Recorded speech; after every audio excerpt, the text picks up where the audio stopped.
bienvenidos a una edición más de Diálogo Abierto en simultáneo por Radio Nacional 103.9. Carla Jarada, buenos días. ¿Cómo estás, Perla? ¿Cómo están todos ustedes? Bienvenidos a Diálogo Abierto, donde vamos a conversar sobre todo lo que ha sucedido en la semana y políticamente ha sido bastante movido, ¿no es cierto? Así es, han sucedido bastantes cosas en el Congreso de la República, la Junta Nacional de Justicia también, que estamos a la espera finalmente de la decisión que va a tomar respecto del futuro del fiscal superior Tomás Gálvez, ¿no? Se había solicitado una suspensión preventiva del cargo, pero hasta el momento, 8:01 de la mañana, no hay noticias sobre la decisión de esta junta, que como todos recordamos, se formó luego de que se desactivara el nefasto Consejo Nacional de la Magistratura. Sobre eso vamos a hablar, Carla, pero también vamos a hablar de otro tema sumamente importante y esperanzador y tiene que ver con la vacuna contra el COVID-19.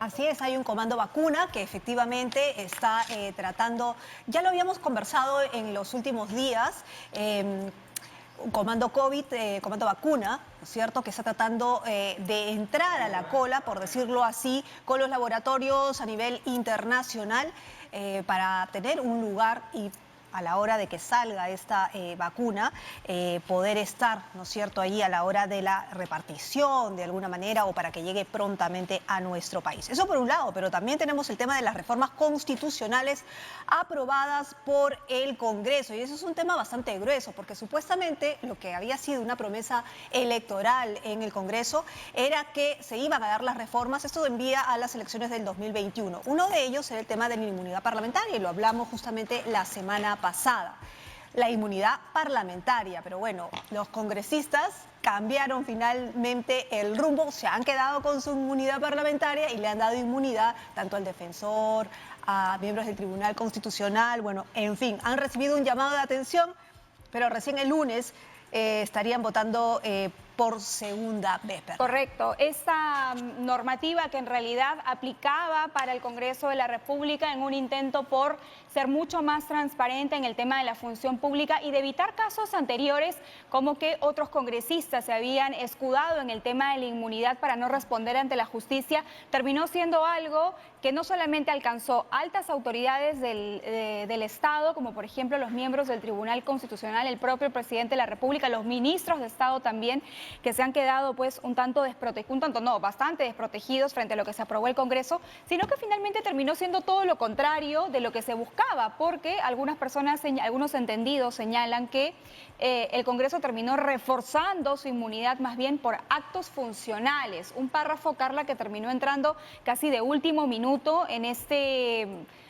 no sé si llamarlo debate, pero en este encuentro que se tuvo en el Congreso de la República y que finalmente termina favoreciéndolos. Vamos a hablar en extenso sobre este tema. Ya se encuentra con nosotros, nuestro primer entrevistado. Así es, estamos con Giovanna Peñaflor Guerra, ella es analista política y directora de la encuestadora IMACEN sobre las reformas constitucionales, por eso esta introducción.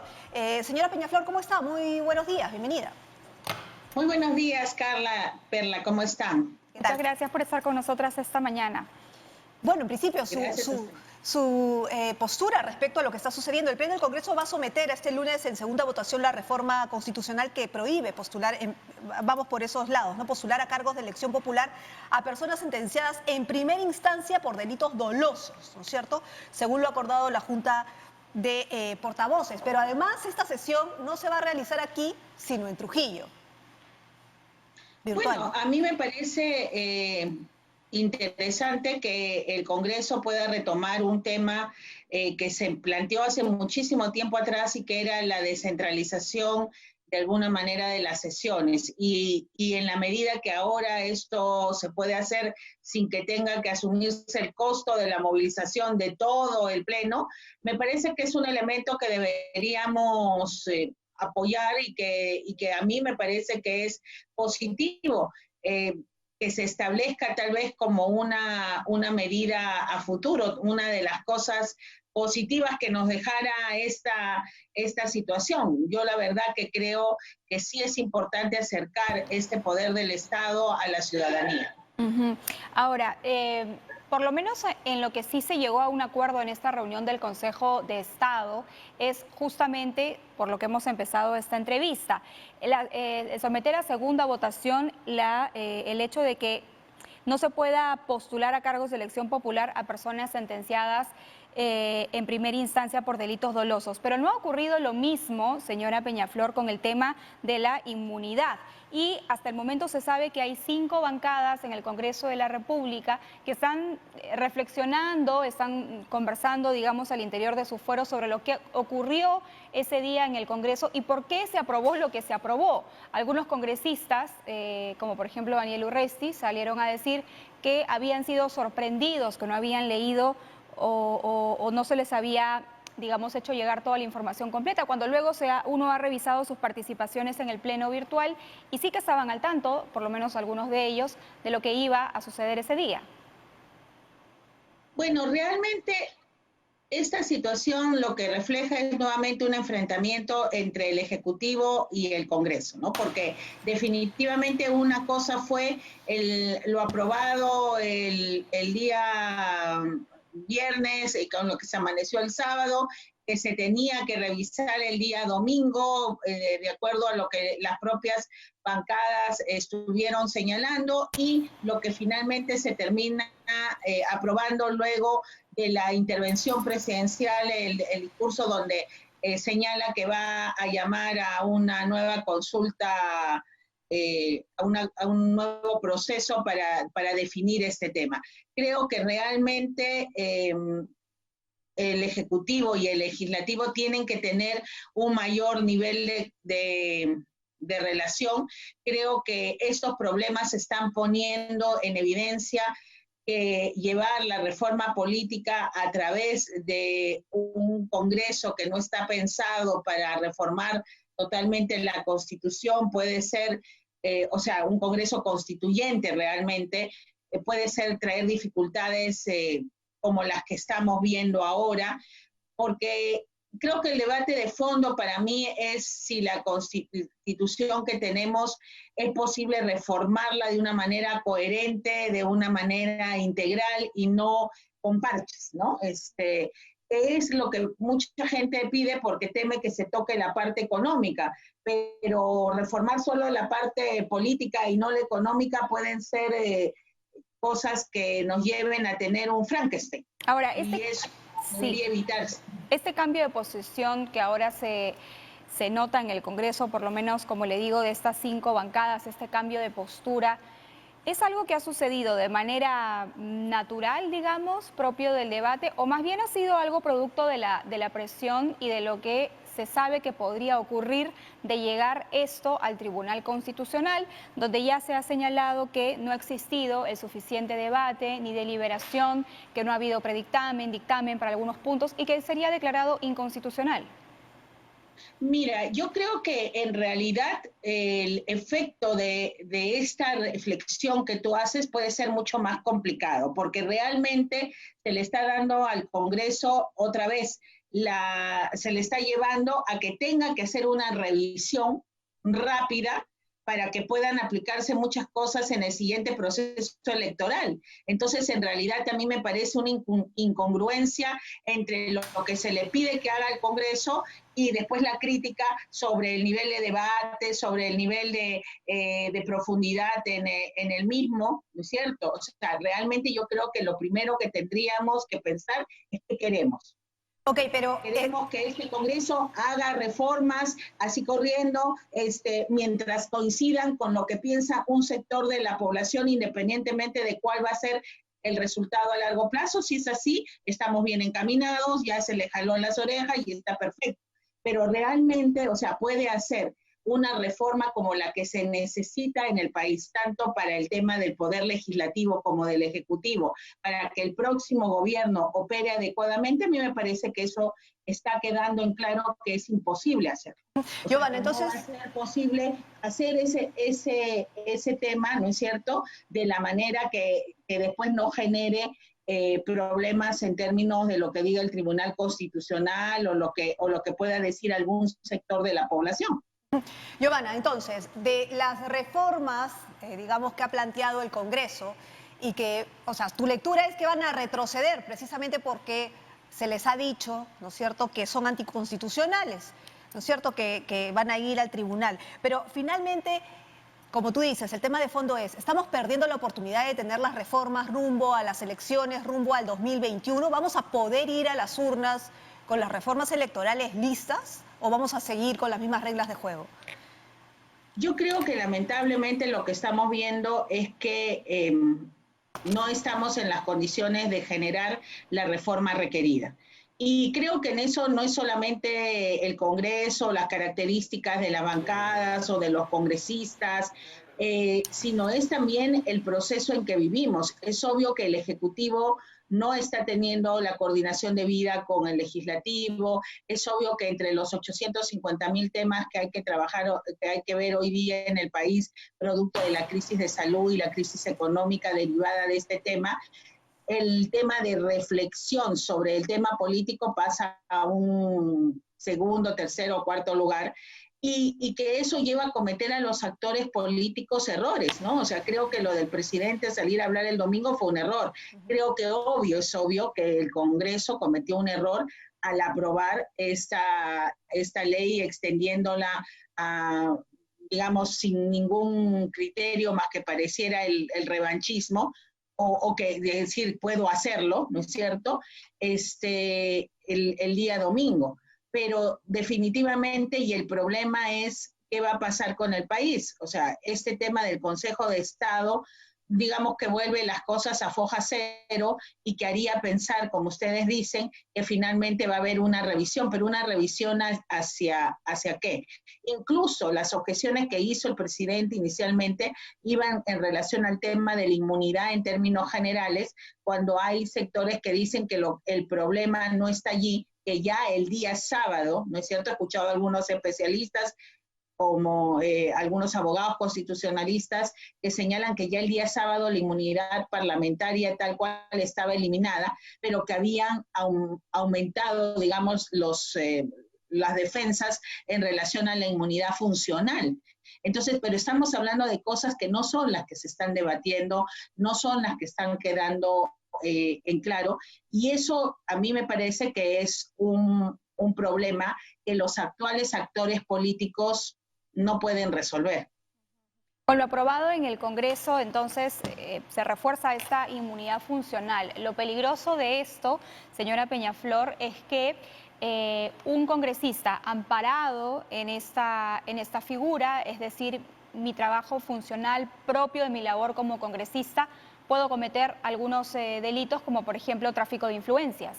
De allí que existe la necesidad de aclaración, o por lo menos este punto es muy ambiguo y se presta a muchas interpretaciones. Bueno, como también ha sido equivocado el estado anterior con el que hemos estado desde el 93. O sea, digamos, la ley anterior, este tema lo hemos tenido desde el año 93. Estamos 2020. Entonces, realmente también es decir que estábamos en un estado perfecto, que funcionaba o que estaba muy bien, no es cierto. Y entonces querer cambiar en un periodo de lapso muy corto, en un Congreso que está viendo distintos temas y sin tener el enfoque de realmente establecer o un nuevo contrato social o establecer realmente una nueva constitución, tal vez ese sea el problema. Tal vez sea el problema de meter tareas y cosas, porque además esta discusión sobre el cambio, ¿no es cierto?, de la estructura política, viene desde la consulta planteada por el presidente antes de la convocatoria de este Congreso y que tampoco sirvió realmente para nada, o sea, no sirvió realmente para un tema de fondo. Entonces estamos con estas alternativas y estas cosas que generan expectativa y que a la larga, cuando se ve el resultado, termina siendo decepcionante para la gente, cuestionable para los especialistas. Entonces, la verdad que yo creo que sí deberíamos ir hacia los temas de fondo, ¿no? Joana, y a eso es lo que vamos. ¿Cuál debería ser el foco en estos momentos en los congresistas? Porque es obvio que hay un enfrentamiento, hay una acción, una reacción, y se está legislando, si se puede decir, por piconería, si se puede decir así. Pero estamos en una situación de pandemia donde una reforma, como tú mencionas, no está funcionando. Entonces, ¿qué tenemos que esperar que legislen? Porque, digamos, sacar una norma desde el Congreso de la República, además que no les compete, como es la capacidad de gasto, y darle el 6% del PBI al Ministerio de Educación como parte del presupuesto, digamos, también es como que entramparse ahí, ¿no? Pareciera que este Congreso se está entrampando una y otra vez en discusiones de las cuales no vamos a salir nunca y no tienen tiempo. A ver, pero esa es otra vez, ¿no es cierto? No deberían haber hablado del 6% de educación cuando eso se habló antes en el Acuerdo Nacional, cuando hemos pasado desde el año 93, ¿no es cierto?, hablando de que íbamos a incrementar los presupuestos en educación y que nunca se han hecho desde parte del Ejecutivo. Entonces, otra vez, el tema de fondo es, ¿el Congreso debería volver a tener iniciativa de gasto o no? ¿En qué aspectos debería tenerlo? En qué aspectos no debería tenerlo, porque otra vez, si hacemos la evaluación de cómo ha funcionado el marco constitucional desde el 93 a la fecha, no hablo en términos de su coherencia interna o no, sino de lo que ha resultado en la práctica, podríamos decir que no ha funcionado, ¿no? O sea, este tema de los problemas de los congresistas negociando sus votos para que les den obras a sus circunscripciones y generando mecanismos que obviamente en algunos casos llegan, en todo caso pueden ser cuestionados, pero al delito bastante evidente, ¿no es cierto? Es un sistema que no está funcionando.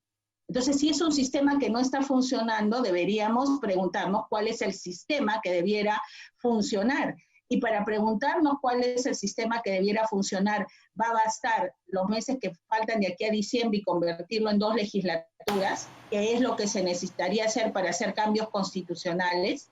Entonces, la verdad es que podemos agarrar y decir, sí, el Congreso tampoco es lo que quisiéramos. Finalmente es el resultado del proceso que se gestó del anterior, ¿no es cierto? Se les está pidiendo algo que pueden realmente hacer o algo que debieran hacer más allá de que la Constitución efectivamente les da esa capacidad, pero es lo mejor para el país que eso ocurra en este momento. Entonces yo creo que no es un problema solo de los congresistas, porque hemos pasado, ¿no es cierto?, de un Congreso donde había una clara mayoría obstruccionista a un Congreso donde no hay esa mayoría, donde hay un montón de bancadas y el Poder Ejecutivo no puede ni con uno ni con otro.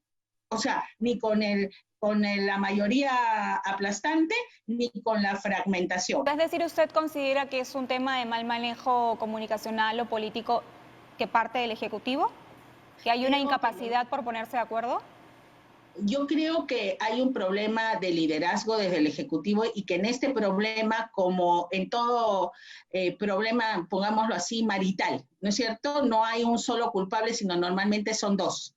Entonces, es decir, hay 2 responsabilidades, porque justamente la Constitución habla de un tema de equilibrio de poderes, y en ese equilibrio de poderes cada poder tiene su parte de responsabilidad en el tema. Es obvio para todo el mundo y los que analizan la responsabilidad del Congreso. Bueno, pero hay una responsabilidad del Ejecutivo, hay una responsabilidad de los otros poderes del Estado que deberían también estar trabajando en un tema tan importante como es el tema de la reforma política. Y lamentablemente no lo hemos visto hasta ahora. Hay cosas estructurales y hay también una crisis coyuntural muy importante y que probablemente es la que más preocupa al tema del ciudadano común y corriente, ¿no es cierto? En el día a día, contagiarse o no, salir o no, conseguir mantener la economía, y paralelamente este otro tema que tiene que ver con el futuro del país, con los próximos años. Entonces, ¿qué tanto se le ha dedicado también este tiempo a discutir previamente a la decisión del Congreso en los medios de comunicación, en los distintos foros? Probablemente poco, porque la gente está en otro foco, ¿no? Giovanna, pero tú lo que planteabas hace un momento era un nuevo contrato social, que lo vienen planteando desde hace mucho y que no prospera, porque el que lo propone, inmediatamente le dicen no, porque es socialista, porque es velasquista. Es más, comienzan los enfrentamientos de distintos bandos políticos. Entonces, ¿Por qué esa reacción y no ponernos todos de acuerdo y precisamente que haya un nuevo contrato social? Tú lo mencionabas porque tienen miedo a que se metan con el tema económico, pero ¿hay interés realmente de que haya un nuevo contrato social finalmente para tener reglas claras en el tema político?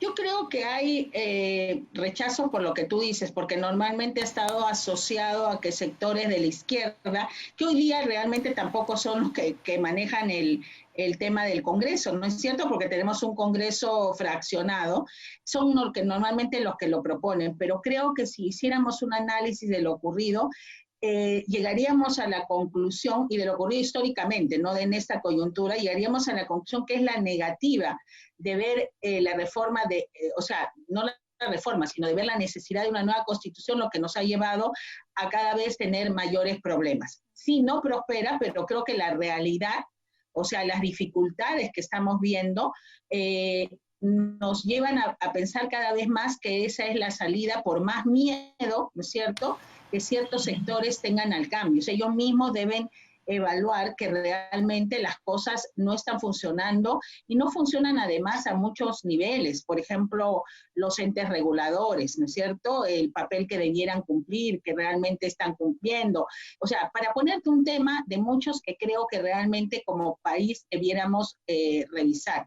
Y creo que además tal vez este sea un momento en que no hay claramente justamente un partido o una agrupación que pueda liderar todo esto y que les obligaría a llegar a consensos. O sea, tal vez este sea el momento, tal vez hay que mirarlo como una oportunidad y no como un problema. Ahora, que sea fácil llegar a esa conclusión, coincido contigo. Creo que hay muchos temores, hay muchos sectores que nada más mencionar este tema creen que va a surgir el caos en el país, pero hay que ver que realmente cada vez hay más evidencias de que es necesario hacerlo. correcto. En este momento hay dos presidentes de comisiones que están siendo cuestionados. Uno es Omar Chejade, presidente de la Comisión de Constitución.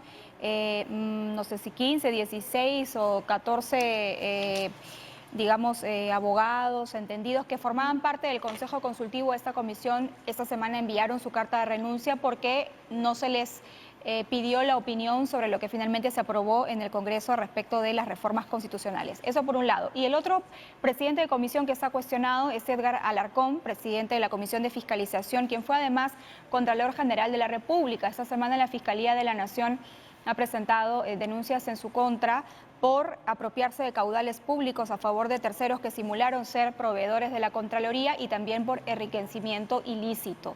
Una persona que además fue básicamente sacada, ¿no es cierto?, del cargo de Contralor en su momento. ¿Sería saludable que ambas personas sean retiradas de las presidencias de comisiones o cuál debería ser el procedimiento en el Congreso de la República? Bueno, yo creo que en realidad el Congreso tenía una oportunidad porque estamos hablando de una entidad que de todas maneras ha empezado con niveles de aprobación mayores que el Parlamento anterior, ¿no es cierto?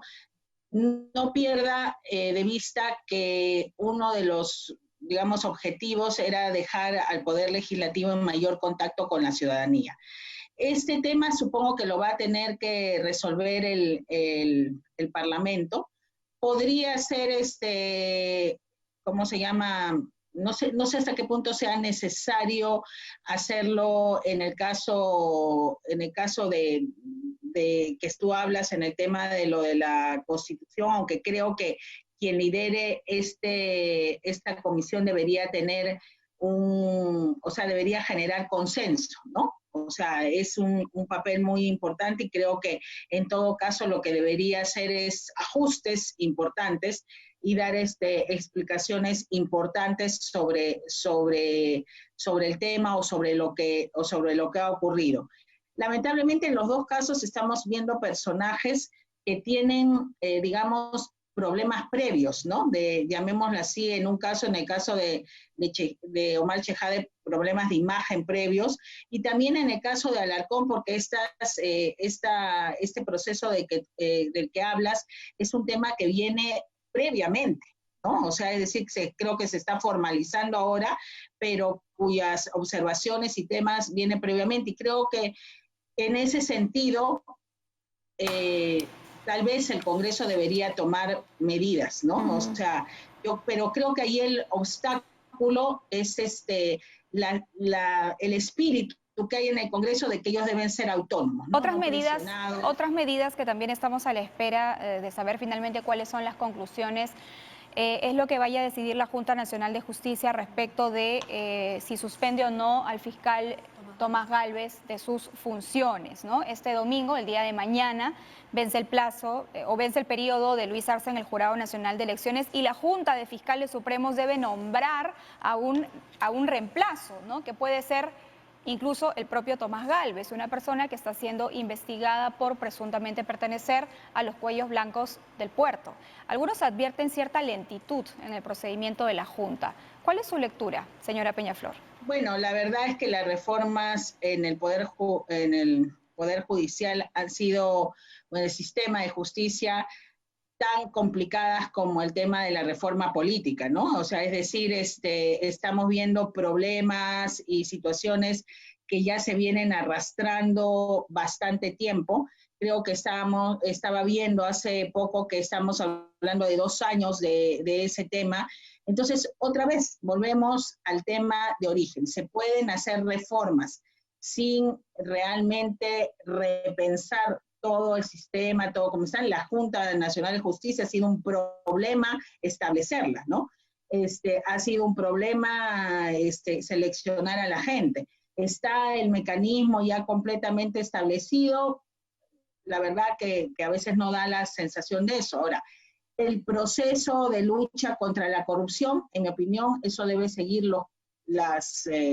los canales legales, ¿no es cierto?, en todos los casos, lo que señala la ley, y sí hay una sensación de falta de celeridad, ¿no?, en todos estos procesos, que valdría la pena, bueno, que a la lentitud que ya se veía se ha sumado todos estos meses del tema de la pandemia, que yo creo que es un elemento que no debemos dejar de lado, ¿no? Porque esto cambia totalmente las posibilidades, los temas, los ritmos, aunque he visto, como ustedes han señalado, que la fiscal de la Nación ya comenzó incluso a actuar en el caso de los congresistas que mencionan. Bien. Muy bien, Giovanna. Muchísimas gracias por estar con nosotros en Diálogo Abierto, darnos tu punto de vista sobre las reformas que se han dado y las que no se han podido dar. Y para ser claros y hacer un resumen para Giovanna Peñaflor, en realidad todas estas reformas que han funcionado a medias deberían llevarnos a repensar en una nueva constitución. Vamos a hacer una pausa y cuando regresemos, un tema súper interesante. Vamos a conversar con Joan Pons Laplana. ¿Quién es él? Él es un enfermero español que está, probando o que ha recibido la vacuna experimental contra el COVID-19 que está desarrollando la Universidad de Oxford. Vamos a regresar con eso, sí. Volvemos.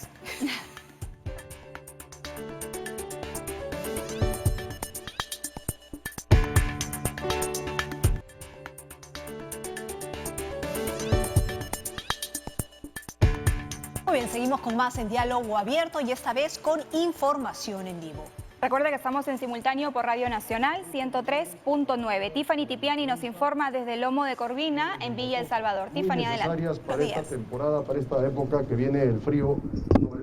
Así es, Carla Perla, ¿qué tal? Muy buenos días. Y desde Villa El Salvador se está llevando a cabo una actividad cívica donde el ministro de Defensa, Walter Martos, está supervisando esta acción. Se trata de una actividad donde van a realizar pruebas rápidas, se va a llevar a cabo también vacunación a las personas vulnerables con respecto también a esa zona muy importante concurrida de la capital. Incluso también los miembros de las Fuerzas Armadas se encuentran en este lugar. Señor jefe de la DIVIS, señor representante de la municipalidad, en esta oportunidad lo que vamos a ofrecer a la ciudadanía es una atención integral. Hemos traído el servicio de vacunación, servicio de triaje, servicio de descarte de anemia. En el otro lado, contiguo a esta zona, también está el servicio diferenciado para poder hacer pruebas rápidas, para poder descartar las personas que puedan ser positivas para COVID. Es un trabajo conjunto con el Ministerio de Defensa. Tenemos también el apoyo del Ejército con los servicios de endocrinología y oftalmología que están en la zona casi sur de este ambiente. esperamos que en esta jornada podamos atender a los más de 1.400 personas que se van a beneficiar de este servicio. Es una muestra de que podemos brindarle a la ciudadanía de forma articulada un servicio de salud, sobre todo en este momento en donde tenemos un proceso de emergencia sanitaria, luchando todos contra el coronavirus. Entonces, agradecemos este esfuerzo a la sociedad civil, a la parte privada y a las entidades del Estado que se suman para poder brindar este servicio a los ciudadanos. Los detalles de cómo se ha generado esta organización, también acá el doctor Salinas los puede brindar para que tengamos una mayor información y precisión de este servicio. Así fueron las palabras del viceministro de Salud, Víctor Bocángel, con respecto a esta actividad cívica que se realiza en Villa El Salvador. Vamos a escuchar también a otras autoridades de la misma entidad del Ministerio de Salud. Esta es una intervención, como les decíamos, no es una campaña, son intervenciones donde se aplica el modelo de atención integral en el marco de la atención primaria de salud. Y esa es la forma como el Ministerio de Salud, dentro de su política de dar salud a la población, sale a hacer la atención, a brindar los servicios a la población y no solamente estar enfocados en el COVID. Somos conscientes que estamos viviendo con el coronavirus a nuestro lado y el mensaje que damos es que hay tres mensajes principales: lavado de manos frecuente, el uso adecuado de la mascarilla y el distanciamiento, como ustedes pueden ver que está organizada esta atención. Estamos trabajando con las organizaciones civiles de los 13 distritos en los que estamos trabajando, porque ahora la comunidad viene a hacer lo que se llama la vigilancia comunitaria, porque todos, ustedes también, son parte de tener que hacer la vigilancia para que podamos evitar que el contagio continúe. Y esta es una atención integral, como lo dijo el viceministro y el ministro, en donde de manera conjunta, porque ahora somos un solo equipo, Fuerzas Armadas, Ministerio de Salud, organizaciones civiles, organizaciones privadas, para poder traer la atención a la población, porque en los establecimientos no se puede concentrar mucha gente, como ustedes entenderán.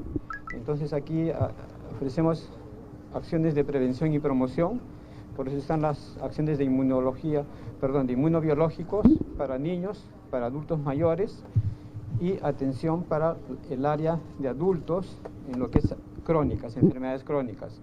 Vamos a hacer determinación de hemoglobina para identificar si es que hay anemia, hacer identificación también si es que alguien tiene la glucosa elevada. Hay atención de endocrinología, que con el ejército, sanidad del ejército, tenemos un médico endocrinólogo, oftalmología y medicina general, para de acá también hacer citas a los establecimientos.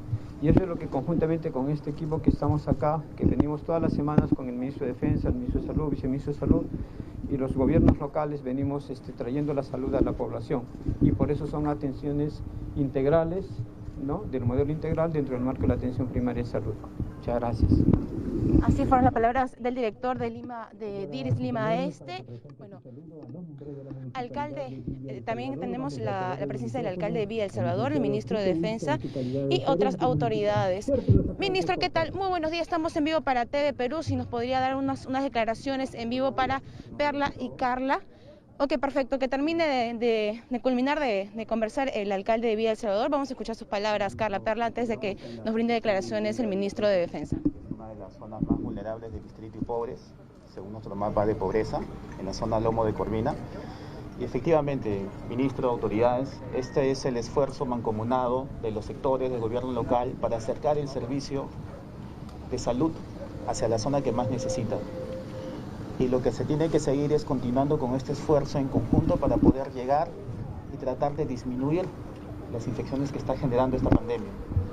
Así que muchísimas gracias y bueno, invitamos a todos los vecinos para que formen parte de esta actividad de salud preventiva. Gracias. Fueron las palabras del alcalde de Villa El Salvador, quien también se encuentra acá con las demás autoridades. Ministro, estamos en vivo para TV Perú, ahora sí, para que nos pueda brindar unas declaraciones con respecto muy clara y preciso de que el Pleno del Congreso de la República el día lunes va a evaluar las interpelaciones de los ministros de Salud, Justicia y Educación. ¿Qué opinión tiene al respecto?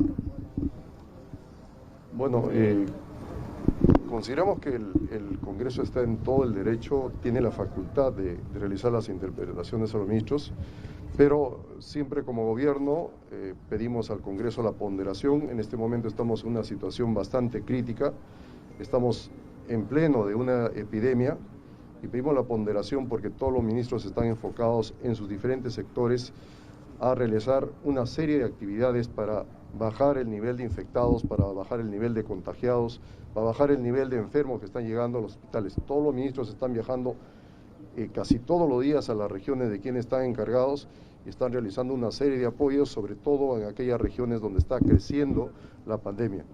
Entonces, el gobierno está enfocado totalmente al 100% a la pandemia y hay otros problemas de sus sectores.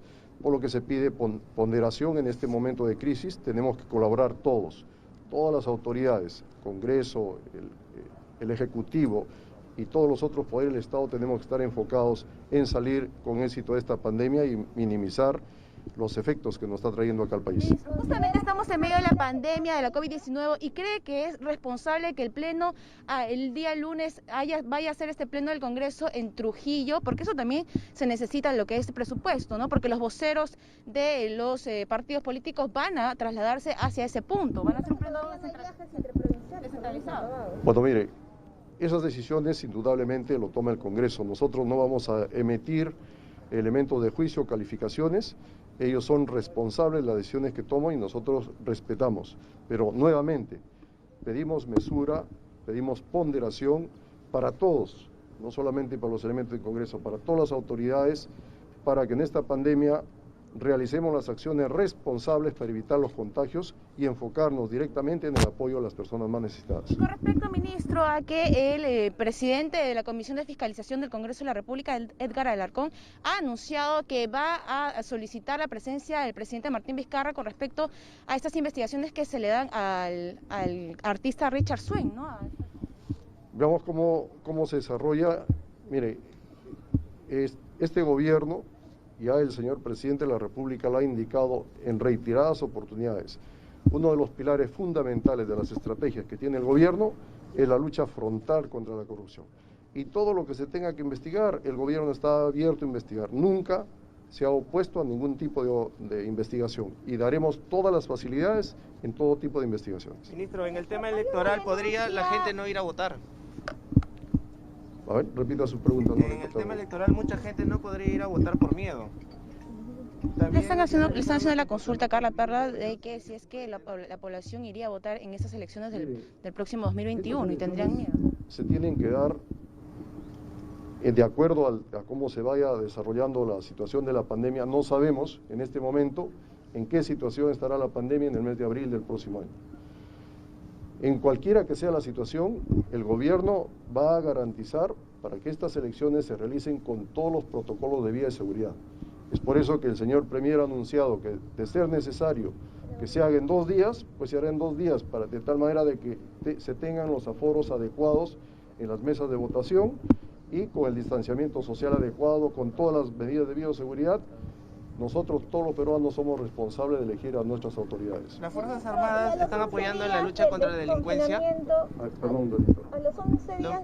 La policía y los militares están apoyando en la lucha contra la delincuencia, ¿no? Hay muchos asaltos que se están viendo ahora, ¿no? ¿Y las Fuerzas Armadas van a apoyar o...? En este momento las Fuerzas Armadas tienen el marco legal para apoyar a todo lo que es la emergencia sanitaria. No tenemos el marco legal para apoyar a la policía en los temas de seguridad.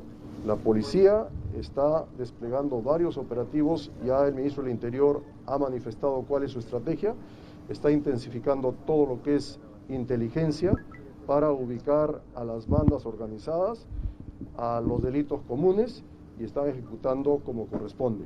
Nosotros estamos apoyando a la policía en todo lo que es el cuidado y el control de la pandemia y al Ministerio de Salud en todas las estrategias que está implementando por este momento.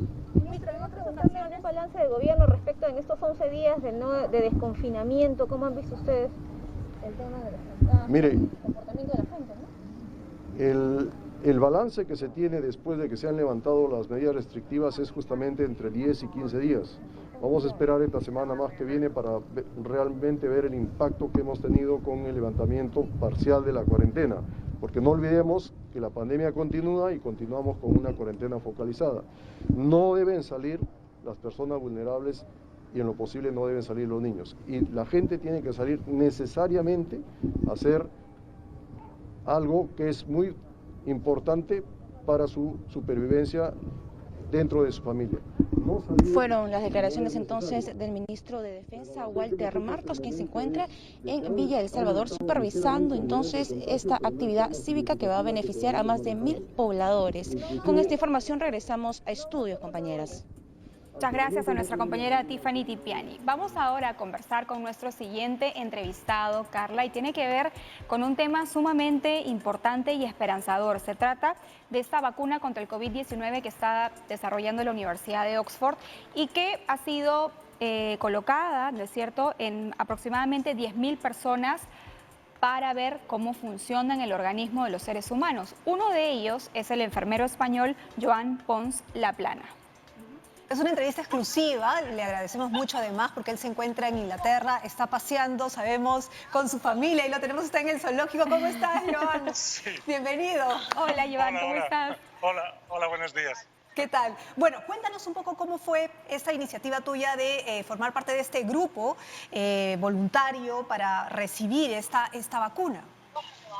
Sí, yo, como usted ha dicho, yo soy enfermero y en los últimos 3 meses he estado en primera línea en la unidad de cuidados intensivos en mi hospital y he vivido muy de cerca el horror de esta pandemia y también he seguido también esta carrera que muchas organizaciones están haciendo para sacar la vacuna, y una de ellas era la de Oxford, que vi que entraba ya en hacer con voluntarios la fase 1 y la 2 en finales de abril. Y hace unas 7 semanas me enviaron un email, no solo a mí, sino a todos los hospitales del Reino Unido pidiendo ayuda porque querían empezar la fase 3, pero querían intentar que los voluntarios sean personas como yo en primera línea, porque normalmente la fase 3 tarda unos cuantos años y controlando personas como yo que están expuestas al virus diario, eso reduciría el tiempo a unos cuantos meses. Por eso yo, cuando me enviaron la información, decidí dar un paso al frente, poner mi grano de arena en esta lucha para combatir y acabar con el virus y poder empezar el 2021 ya con alegría y declarar para mí el 2021 como el año de los abrazos, porque yo quiero que el futuro sea ya con esperanza, no con lo que tenemos ahora. Ay, eso lo esperamos todos, Joan. De verdad que nos sumamos a esa idea, a esa ilusión que tienes. ¿Cuándo recibiste la vacuna? ¿Cómo te sientes ahora? Cuéntanos un poco cómo ha sido el proceso en tu propio cuerpo. Sí, la vacuna la recibí el 5 de junio, hace un poco más de un mes, y todo ha sido muy bien. Cada día me tengo que tomar la temperatura, cada día tengo que rellenar un cuestionario por internet para ver si tengo algún síntoma. De momento no tengo ningún síntoma. También cada semana tengo que hacerme un hisotopado para ver si está en contacto. He hecho 5, los 4 primeros han dado negativo. El 5.º lo hice ayer, por lo tanto no tengo resultado. Y una vez al mes he tenido, que eso fue la semana pasada, fui al hospital a que me hicieran un análisis de sangre y un reconocimiento médico. El análisis de sangre era para saber si mi cuerpo ya había producido si mi sistema inmunitario había producido los anticuerpos. Y de momento parece que todo va bien. A mí no me han dado el resultado de mí mismo, pero me enviaron un comunicado, una nota, diciendo que de momento todos los voluntarios han producido anticuerpos a un nivel adecuado. Eso yo interpreto que quiere decir que sí, que la cosa funciona, que además yo no tengo ningún síntoma, que no solo es eficaz, también es segura, y que eso para mí es muy importante, las dos cosas. Ahora solo falta que con todos estos datos dicen que a finales de agosto o septiembre podrán tomar la decisión si ya se puede ir a la siguiente fase, que es la comercialización. Y entonces la Organización Mundial de la Salud tiene que dar la luz verde, y si todo va bien, pues para Navidad, como he dicho, pues la vacuna ya podría estar en todas las casas. Eso yo ya he hecho la carta al Papá Noel y le he pedido que deje la vacuna en cada casa, porque, como he dicho, yo quiero empezar el 2021 ya sin COVID. Por favor, pero mira, Joan, ¿y cómo ha sido tu vida diaria luego de la vacuna? Es decir, tu interacción con la familia, tu interacción en el trabajo, ¿cómo has llevado tu vida diaria luego? Sí, yo tengo que hacer vida normal. A ver, la vacuna que me han puesto a mí no puede multiplicarse y no puede atacarme. Tiene parte del COVID y que eso es lo que el sistema inmunitario está reconociendo y produciendo anticuerpos. Pero yo tampoco puedo confiarme porque estamos todavía en la fase experimental. No se sabe si la respuesta será al 100%. Por lo tanto, yo cuando yo voy a trabajar tengo que tener todas las protecciones, tengo que tener la mascarilla y todo, también el antifaz, el gorro, mi davantal, todo.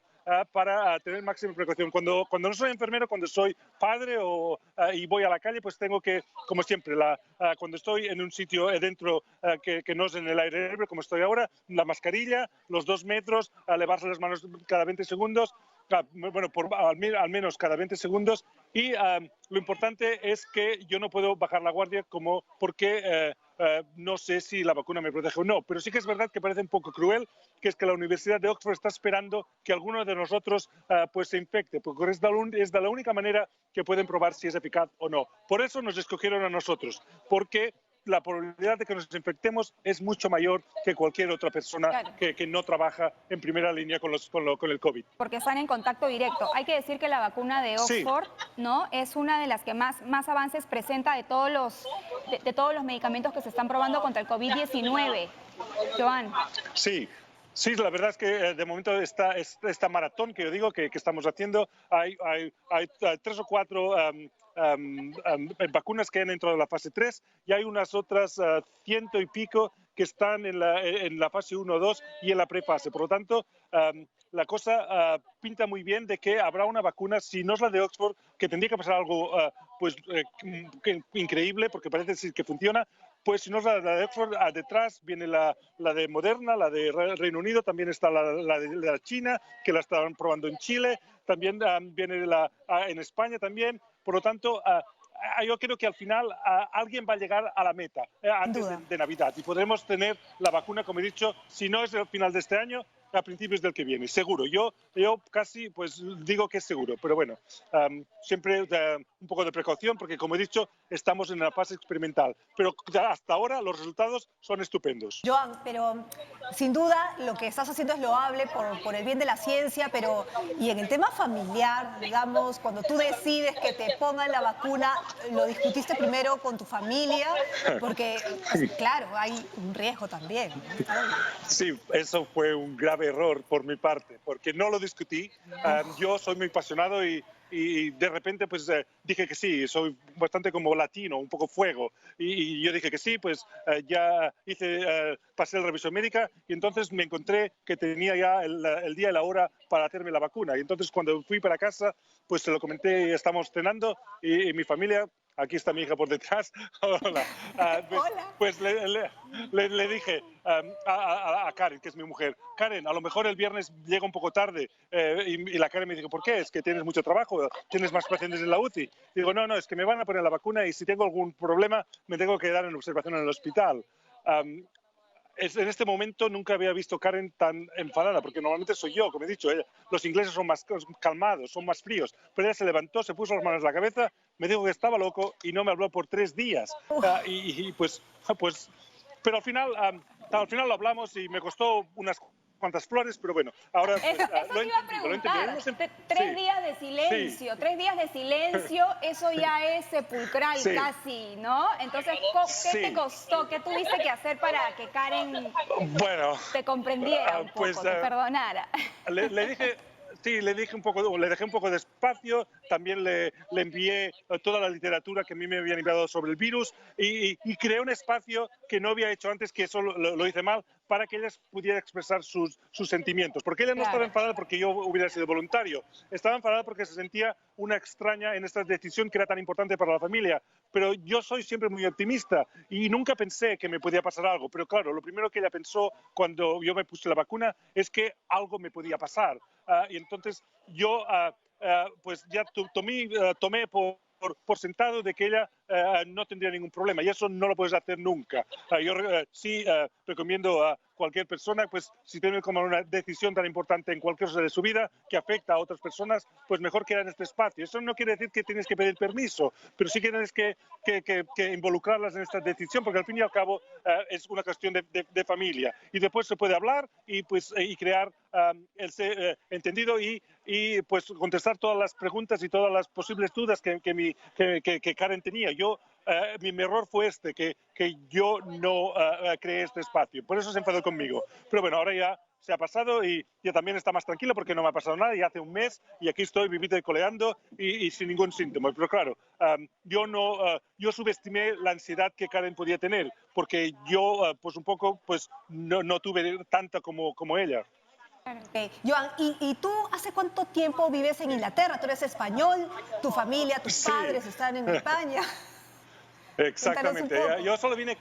Yo vine aquí por 6 meses, hace 20 años. Y al final, pues me gustó el tiempo y me quedé. No, pero bueno, no, me enamoré de una inglesa y al final me quedé. Y la inglesa se llama Joan, es la madre de mis 2 hijos que son mayores, que al cabo de unos 10 años me divorcié. Pero bueno, ahora Karen es mi segunda esposa y está aquí con mi hija pequeña, que es Nuria. Y ahorita están en el zoológico, ¿verdad, Joan? Sí, eso parecía una buena idea, porque hoy es el primer día que han abierto el zoológico y también es el primer día que nos podemos encontrar con diferentes casas y en el aire libre. Y claro, y Karen no había visto a su hermana desde hace mucho tiempo y también los primos y decidimos venir al zoológico. Pero me parece que toda la ciudad ha decidido hacer lo mismo, porque esto está pues, llenísimo y es bastante difícil poner los 2 metros y no chocarte con otra gente. Pero estoy todo el día intentando bloquear, como un juego de rugby, bloqueando a mis hijos para que la gente no se acerquen. Bueno, pero bueno. Bueno, muchas gracias, Joan, sí, por recibir esta llamada, por estar con nosotras. Son 6 horas de diferencia, entiendo, has hecho un espacio ahí en el paseo familiar. Sí. Estamos en simultáneo, te cuento, estamos saliendo por TV Perú, que es el canal del Estado de nuestro país, y también por Radio Nacional. Yo quería preguntarte cómo fue, digamos, el acercamiento contigo cuando te dijeron, ¿quieres probar la vacuna? ¿Cómo es el sistema? ¿Cómo funciona? Porque además no eres el único, son más de 10.000, ¿no? 10.000 personas que tienen ya la vacuna en su propio organismo. Sí, como he dicho, a la Universidad de Oxford ya pasó la fase 1 a la fase 2 con ningún problema y estaba buscando la fase 3. El problema es que si tú pides voluntarios normales, de gente corriente, puede tardar unos 2-3 años y no tenemos este tiempo porque la gente se está muriendo ahora, la infección se está pues expandiendo por todo el mundo y el pico está en muchos países, como está pasando ahora en Sudamérica. Por eso la única manera de acortar el tiempo es que los voluntarios se expongan al virus, que eso parece cruel, pero entonces ellos pensaron y tomaron ventaja de nuestro trabajo, que nuestro trabajo, por el simple hecho de ser enfermeros en la unidad de cuidados intensivos, estamos a diario en contacto con el COVID. Todos mis pacientes que tengo cuidado de ellos son positivos, por lo tanto las probabilidades de que yo me contagie eran mucho mejor. Por eso mandaron un email a todos los hospitales del Reino Unido pidiendo ayuda, un SOS para ver si personal sanitario podía dar un paso al frente y poner su granito de arena. Y sí, la verdad es que en mi unidad pues fuimos unos 20 que hicimos ser voluntarios, pero el problema es que también tenías que tener unas ciertas características y no podías tener ninguna enfermedad crónica, no podías tomar medicación y también tenías mayor de edad y no haber dado sangre en los últimos 6 meses. Y también muy importante, no tenías que tener anticuerpos del COVID, porque la probabilidad como enfermero de que yo ya me hubiera infectado era muy alta, porque la mayoría de personas adultas como yo, si tienen el COVID no tienen ningún síntoma. Por lo tanto, la última fase era para mí hacerme el análisis de sangre y di negativo. Pero sí quiero decir que muchos de mis compañeros dieron positivo. Eso quiere decir que eso demuestra la facilidad de que este virus se esparce y no discrimina a ricos y pobres. Como ustedes saben, el presidente del Brasil ha dado positivo. Mi propio primer ministro aquí en Inglaterra dio positivo. Y si estas personas que tienen todas las medidas de seguridad, el virus les puede atacar, pues todo el mundo está en peligro. Por eso también tomé la decisión de que quería la vacuna.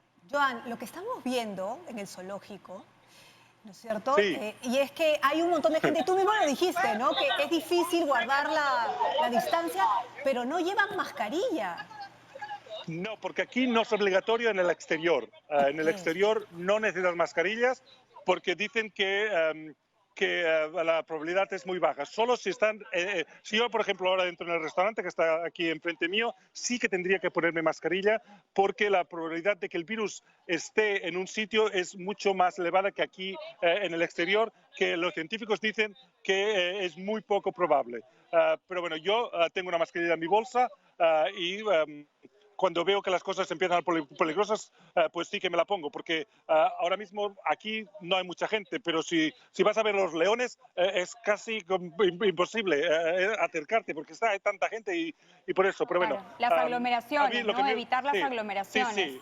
Sí. Exactamente, pero a mí lo importante es que quería también ver a la familia y ya están aquí al lado mío y pues bueno, eso también era importante, pues que mi hija que tiene 9 años hacía ya casi pues 4 meses que no veía a sus primos, pues eso también ha sido importante. Los leones pues igual ya vendremos el mes que viene. Muy bien, Joan, muchísimas gracias por haber estado con nosotros, por esta deferencia de estar en exclusiva con TV Perú y Radio Nacional. Y nada, estaremos conversando más adelante para ver cómo va la vacuna. Y saludos también para ¿Cómo tu se chiquita. llama tu preciosa? ¿Cómo se llama Nuria, tu preciosa? se llama Nuria. Nuria. Un beso para ella. Hombre catalán, yo soy, sí. Ah, Sí, catalán. un beso, Nuria. Eso, beso. Sí. Beso para ambos. Cuídense mucho. Muchas gracias. Muy Muchas bien. gracias a Joan, Pues, aunque un abrazo. Sí. le costó 3 días de discusión con Karen, nos ha explicado, porque el tema familiar es muy importante. Pero mírenlo ustedes, él es uno de las 10.000 personas, 10.260 exactamente, voluntarios, esto es completamente voluntario, que ha decidido recibir esa vacuna experimental contra el COVID-19, porque es el camino, ¿no? Es el camino que hay que seguir para ver si funciona. Y bueno, sería una gran noticia poder tener, imagínate, para fin de año esto y que Joan y toda la gente que se ha sumado a esta iniciativa pues pueda salir bien de esta fase y tener todos una buena noticia para Navidad, como dice él, ¿no? Ya le escribió Papá Noel. Ya le escribió. ¿No es cierto? Yo también le voy a escribir. Todos vamos hay que hacer fuerza común, ¿no es cierto? Muy bien, vamos a hacer una pausa y no se mueva porque vamos a regresar con el segmento de Aprendo en Casa y hablar con el ministro de Educación sobre eso y otros temas más.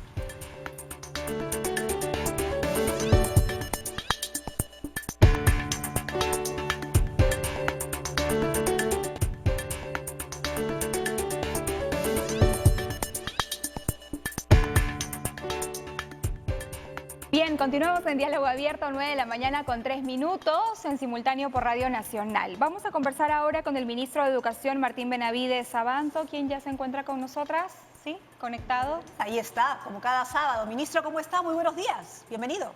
Buenos días. Muchas gracias por la invitación nuevamente. Bueno, antes de empezar con Aprendo en Casa, básicamente sé que está en la agenda, ¿no es cierto?, la interpelación a los ministros, entre ellos a usted. Entonces, simplemente su punto de vista respecto a ese tema y cómo se viene preparando. Preparando, no, bueno, yo ya me manifesté sobre este tema anteriormente. Todas las preguntas que han sido formuladas para la interpelación ya las he respondido en la Comisión de Educación, salvo 2, creo que son muy puntuales, tanto yo como el superintendente. Yo ya me he manifestado sobre la naturaleza de esa interpelación y cuál es el tema de fondo. Lo he manifestado varias veces, pero si me toca ir, iré, ¿no? Y volveré a decir lo mismo que ya he venido diciendo en relación a las preguntas que se me van a hacer, ¿no? Bien, ministro. Bueno, queríamos preguntarle también, esta semana se dio a conocer que la ministra de la Producción había dado positivo a coronavirus y en ese sentido, ¿cómo se están manejando las medidas de precaución sanitarias al interior del gabinete?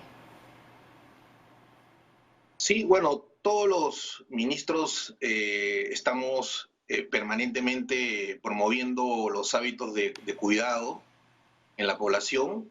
Nosotros mismos los respetamos.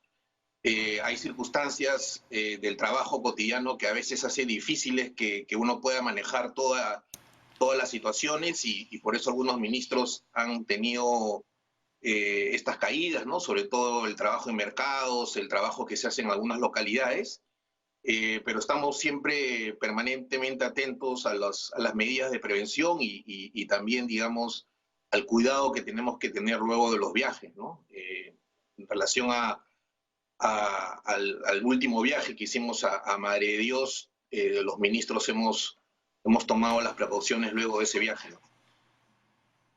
Muy bien, vamos a pasar entonces a Aprende en Casa. El tema hoy es los CEBAs, que son los Centros de Educación Básica Alternativa, creados bajo el amparo de la Ley General de Educación 28044, ¿no es cierto? Es una modalidad equivalente a la educación básica regular y en calidad y logros de aprendizajes. ¿Eso cómo está funcionando, ministro? Mire, es una modalidad muy importante para lo que es el cumplimiento del derecho a la educación, ¿no? El derecho a la educación no solamente involucra a los estudiantes que están en edad escolar, que están comprometidos, digamos, con un sistema educativo formal, sino a toda aquella población que por razones diversas, básicamente vinculadas a los problemas de la desigualdad, de la exclusión, no han podido incorporarse al sistema educativo o no han podido culminar su escolaridad, ¿no?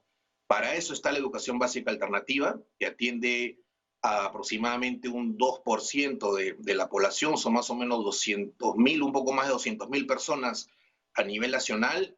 Hay más de 800 centros de educación básica alternativa, y la idea es dar el mensaje permanente que, digamos, uno puede educarse en cualquier momento de su vida.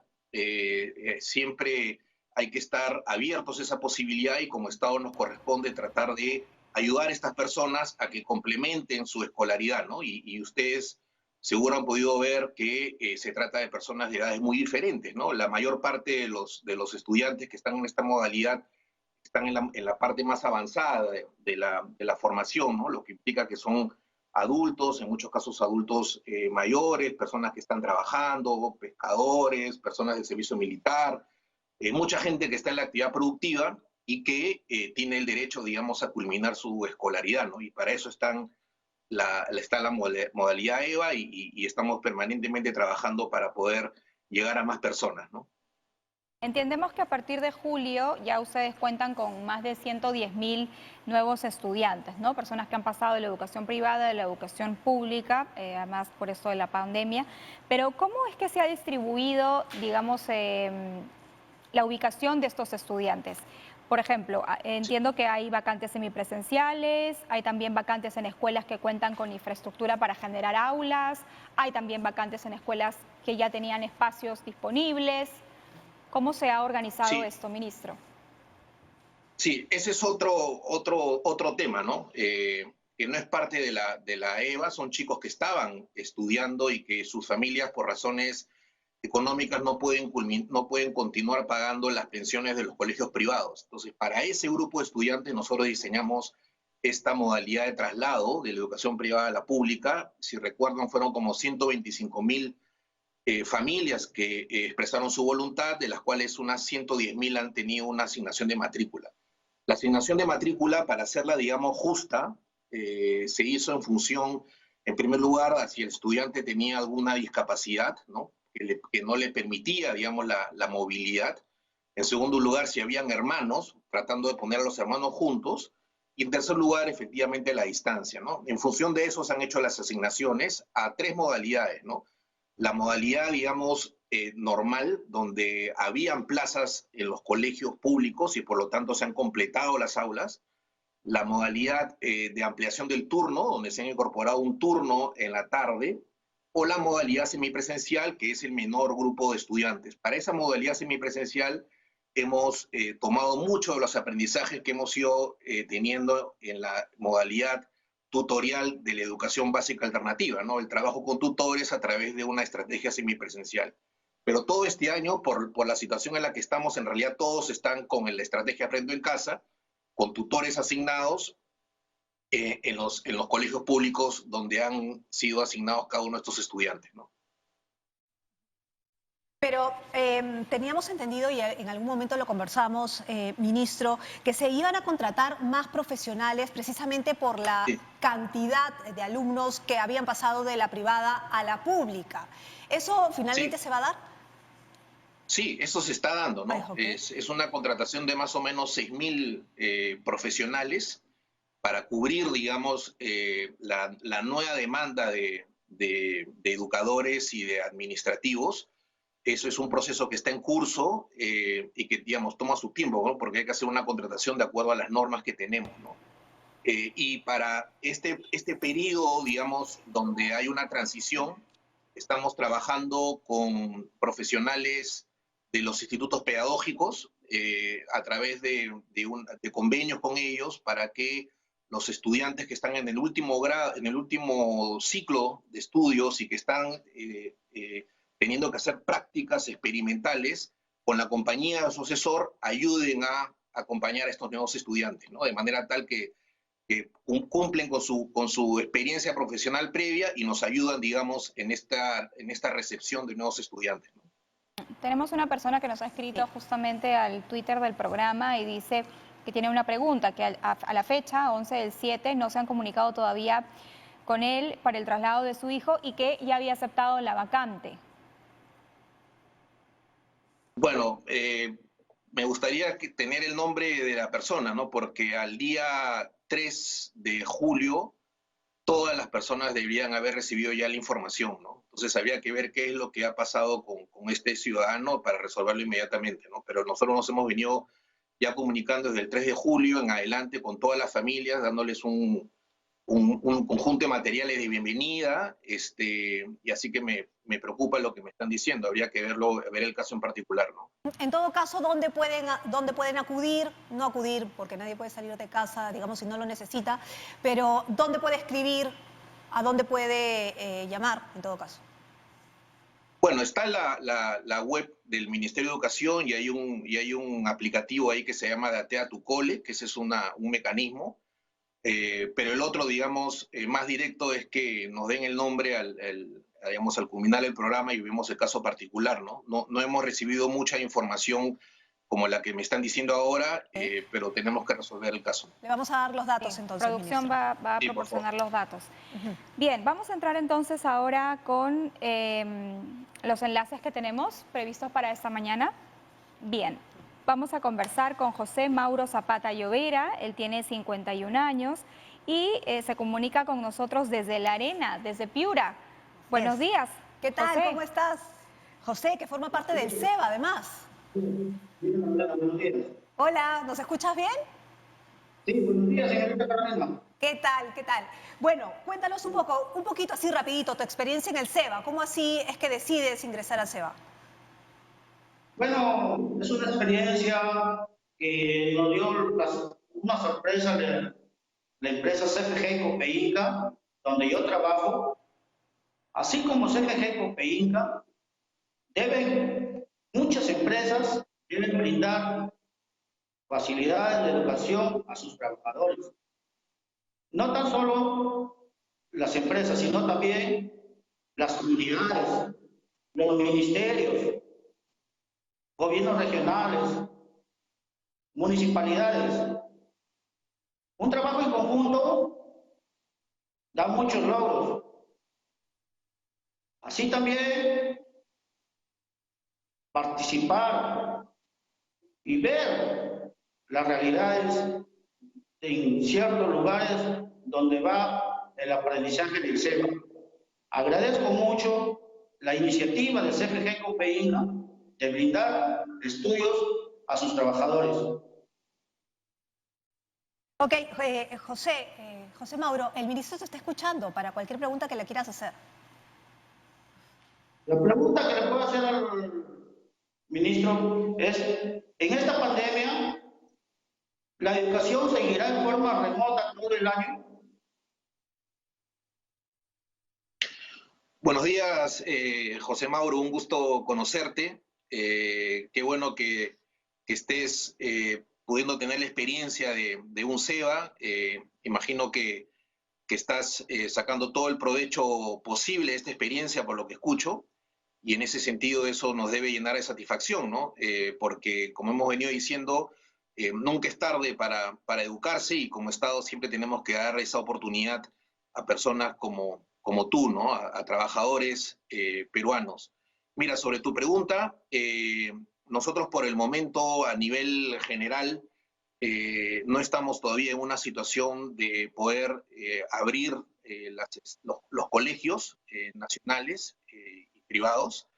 Estamos a la expectativa de que mejoren las condiciones sanitarias. Ya tenemos un protocolo, nos hemos anticipado un poco a la situación, tenemos un protocolo, sabemos qué hacer en caso haya que abrir los colegios, ya todo el mundo sabe eso y hemos sacado esa resolución. Hemos permitido que en algunos colegios rurales donde hay poca conectividad y al mismo tiempo cero contagios, si la comunidad se siente con la confianza necesaria, las autoridades regionales pueden abrir esos colegios, ¿no? Pero en general todavía estamos a la expectativa, esperando, como todo el país, que esta situación mejore y de esa manera puedan retornar los estudiantes a la presencialidad, ¿no? Mientras tanto, todo sigue operando a distancia, educación remota, tenemos nuevos desafíos en relación a eso y espero que tú estés tomando también teniendo una buena experiencia en esta etapa, digamos, de emergencia a través de la formación en tu SEBA, ¿no? Así es, señor ministro. ¿Tienes otra pregunta? Sí. Yo le quería preguntar algo a José Mauro, si fuera posible. Conversen, por favor. Sí, José Mauro, ¿cómo combinas tu actividad laboral con lo educativo? ¿Cómo haces eso? Bueno, ahí la empresa CFG Copeína nos está brindando todas las posibilidades en su local. Es un auditorio. Ahí llega la profesora a darnos clases a ciertos trabajadores de CFG Copeína.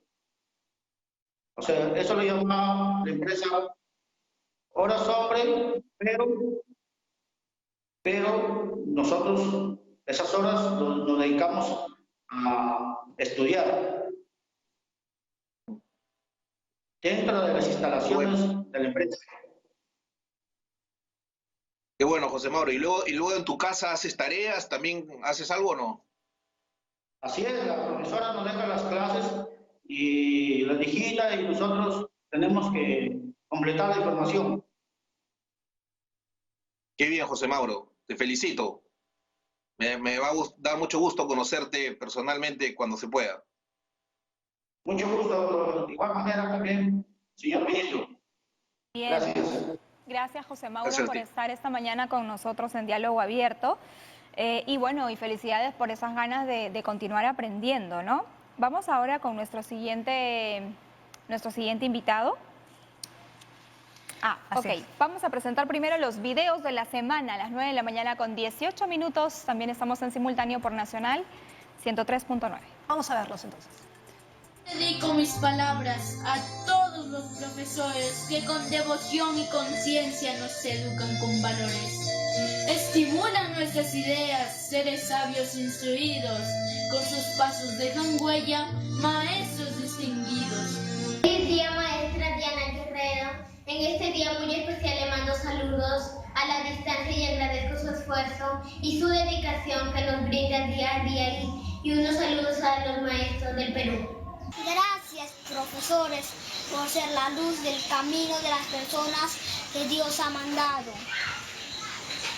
Gracias por enseñarme y por ser como un segundo padre y madre. Gracias. Mi nombre es Camila y quiero enviarle un saludo a mi profesor Pablo. Quiero decirle que gracias por su cariño, por su comprensión y por siempre estar dispuesto para enseñarnos. Mi nombre es Anderson Guamaniquispe, soy un estudiante con discapacidad visual. Hoy quiero saludar y felicitar a los maestros y maestras del Perú, en especial a la profesora Rosaura Trujillo Martínez y a la profesora Ana Cristina Campomanes Rodríguez por el apoyo que me vienen brindando. Maestro, palabra de 7 letras que significa para mí tanto, que encierra en mi corazón un agradecimiento innato, porque gracias a ti soy una persona que piensa, que enseña y que cada día aprende de la vida algo. En esta oportunidad quiero mandarles un saludo a todos los profesores del Perú, en especial a los de mi querido colegio Ejército Arequipa. A todos los maestros de mi prestigioso colegio 0055, Manuel González Prada, y a mi profesora Gloria Sánchez Polo, que la felicito y le agradezco por tomarse su tiempo para enseñar a mis compañeros y a mí. y por confiar en mí. Y antes de terminar, quisiera saludar a una maestra muy especial, la profesora Elizabeth Torres Fredes, que es una gran maestra y es mi tía, y le deseo un feliz día del maestro.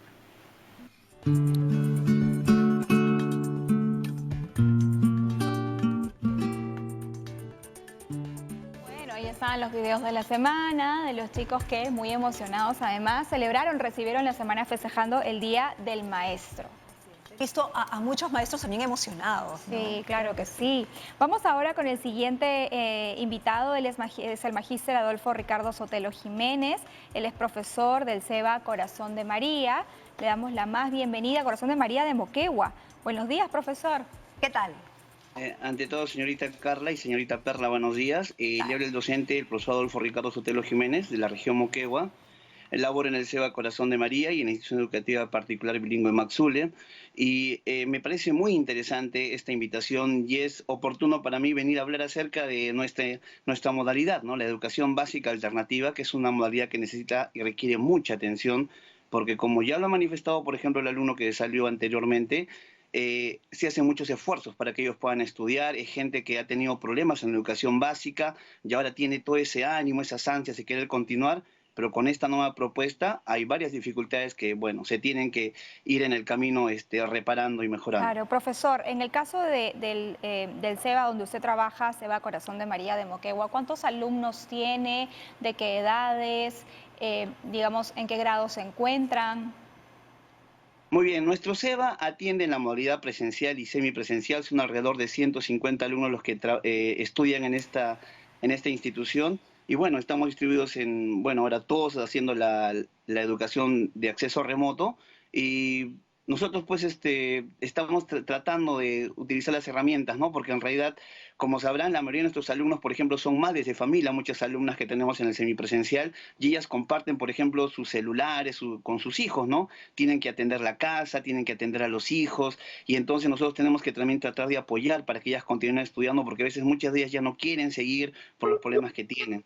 Tenemos también estudiantes menores de edad, ¿no? Entre 14 y 16 años, ¿ya? Los cuales, de 14 a 18 años, que son menores de edad, y los cuales, pues, también igual, tienen problemas de conectividad porque, por ejemplo, los celulares que manejan son celulares muy básicos, no tienen internet tampoco, no hay acceso a ello, y esto dificulta un poco en nuestra labor, ¿no? Pero nosotros hemos tratado de buscar las estrategias necesarias para poder conectarnos con ellos, ¿no? Animándolos, dándoles el apoyo respectivo para que ellos no abandonen, porque, por ejemplo, ¿no? Ahora que se ha iniciado ya las fases de trabajo, muchos de ellos ya están trabajando y entonces ya no tienen el tiempo que tenían antes para poder trabajar nuestras sesiones que realizamos virtualmente, ya sea vía WhatsApp.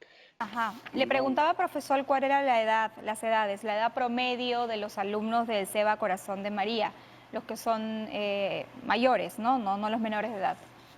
Ya, miren, tenemos alumnos hasta de 50 años, bueno, la edad promedio es entre 25 a 30 años en la edad promedio de nuestros alumnos mayores, pero también tenemos alumnos ya de 50 años, 55 años que están estudiando también, ¿no? Por ejemplo, en la modalidad de inicial intermedio tenemos alumnas, por ejemplo, ¿no? Hay un caso muy anecdótico, tenemos una mamá y un hijo, ¿no? La mamá está estudiando con el hijo, los dos se apoyan, la mamá está en el intermedio y el hijo está en el avanzado, ¿no? Entonces, en vista de que la mamá fue a matricular al hijo, también se animó para que ella continúe y termine su primaria y los dos están apoyándose, ¿no? Y es un caso muy interesante.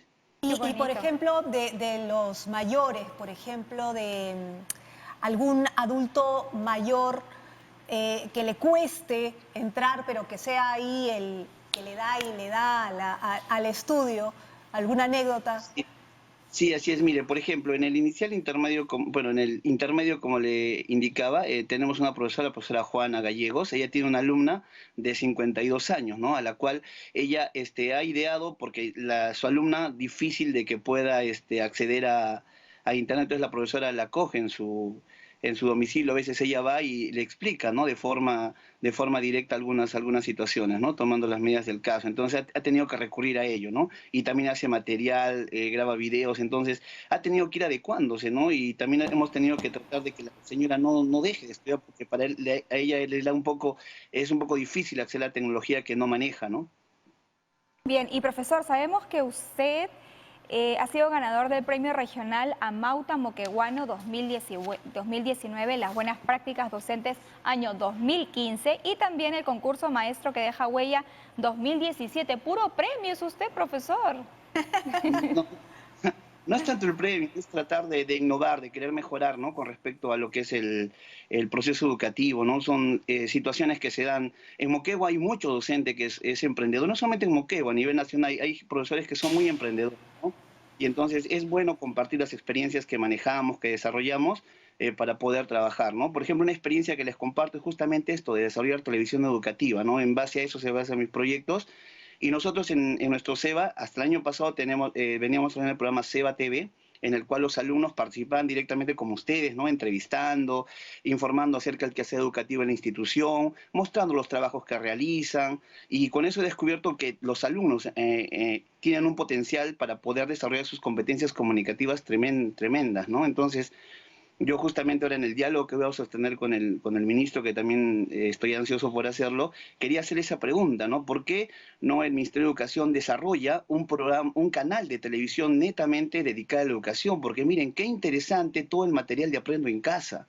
Claro. Y esto no solamente se puede transmitir, entonces este material Aprendo en Casa se puede incorporar dentro de una programación netamente educativa de todo el día, y donde, por ejemplo, ¿no? Aquí en mi región, mis alumnos han demostrado esa capacidad para poder hacer tanto SEBA TV como Escuela Viva, que se maneja en el CULE, y entonces han demostrado esa competencia de entrevistar, ¿no? De salir a las calles, de mejorar su performance comunicativa, y es interesante, y que cada región pueda hacer programas mensuales, semanales, para complementar la programación de este canal, netamente educativo que podría manejar el Ministerio de Educación, sería una propuesta interesante, ¿no? Sí, muy bien, profesor Sotelo. A ver, yo sé que está ansioso, sabemos que está ansioso de hablar con el ministro, y ya seguramente lo tenemos enlazado por teléfono, porque ya sabe, hay horas punta donde tenemos problemas con el internet, usted comprenderá. En esa nueva normalidad de hacer televisión también. Eso también sucede con nuestros alumnos. Sí, es lo que está pasando. No sé si nuestro productor... ya lo tenemos. A ver, profesor, el ministro de Educación lo escucha. Ante todo, lo he escuchado al profesor Adolfo, lo he escuchado muy atentamente, he experimentado efectivamente, como dice el profesor Adolfo, lo que a veces pasan los estudiantes y profesores. Me ha tocado a mí con esto de la caída acá de mi internet. Sí, profesor, en primer lugar, felicitarlo por su tarea. La verdad que es muy importante lo que hacen ustedes de tratar de llevar el derecho a la educación a la mayor cantidad de población, ¿no? El Perú sigue siendo todavía un país con una tasa de analfabetismo importante, como usted sabe, alrededor del 6%. Sobre todo, digamos, en algunas zonas la cosa es más complicada en términos de los problemas vinculados a la no escolaridad, ¿no? En relación a la pregunta que usted hizo, que logré escuchar, mire, nosotros estamos muy serios en términos de aprovechar esta emergencia para empezar a pensar más allá de la emergencia, ¿no? Y pensar más allá de la emergencia, por ejemplo, supone volver a tener un Ministerio de Educación que tenga un nivel de esfuerzo en lo que es la tecnología, el uso de la tecnología, el uso de la conectividad, para poder llegar a todos los estudiantes del país, ¿no? Y estamos explorando diferentes opciones con el Ministerio de Transportes, con TV Perú, ¿no? Para que efectivamente logremos conectar a todas las escuelas del país, ¿no? Todavía sabemos que hay lugares a los cuales no se llega, y una de esas posibilidades es la que usted está mencionando, ¿no? Que sin duda sería importante. Creo que la vía satelital ofrece alternativas que se pueden utilizar y poder cumplir con ideas y propuestas como la que usted está señalando. Pero sea cual sea, digamos, la ruta que se decida, sí quiero dejar bien claro, profesor, que estamos trabajando muy seriamente en la idea de que esta emergencia nos lleve a una siguiente etapa, ¿no? Una etapa donde usemos, digamos, la conectividad, sea por televisión o por internet, como uno de los principales instrumentos a partir del cual vamos a transmitir todos los contenidos educativos que ustedes, docentes, cotidianamente están elaborando, ¿no?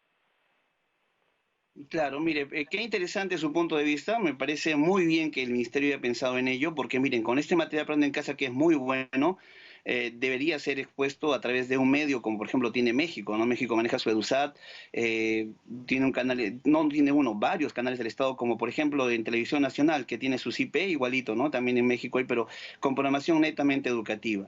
Con respecto a su pregunta de conectividad, yo también quería hacerle el alcance de lo que está sucediendo en la educación básica alternativa, ¿no? Mire, aquí, por ejemplo, nuestros alumnos, en su mayoría, como preguntaba la señorita Carla y la señorita Perla, tienen problemas de conectividad porque no tienen, en su mayoría, equipos adecuados y otros no los tienen simplemente y tienen que estar haciéndose préstamo de un celular, por ejemplo, del primo, del tío, del papá, de la mamá, para poder trabajar y son celulares básicos, ¿no? Entonces, nosotros en la educación básica alternativa, nuestros alumnos necesitan ese apoyo.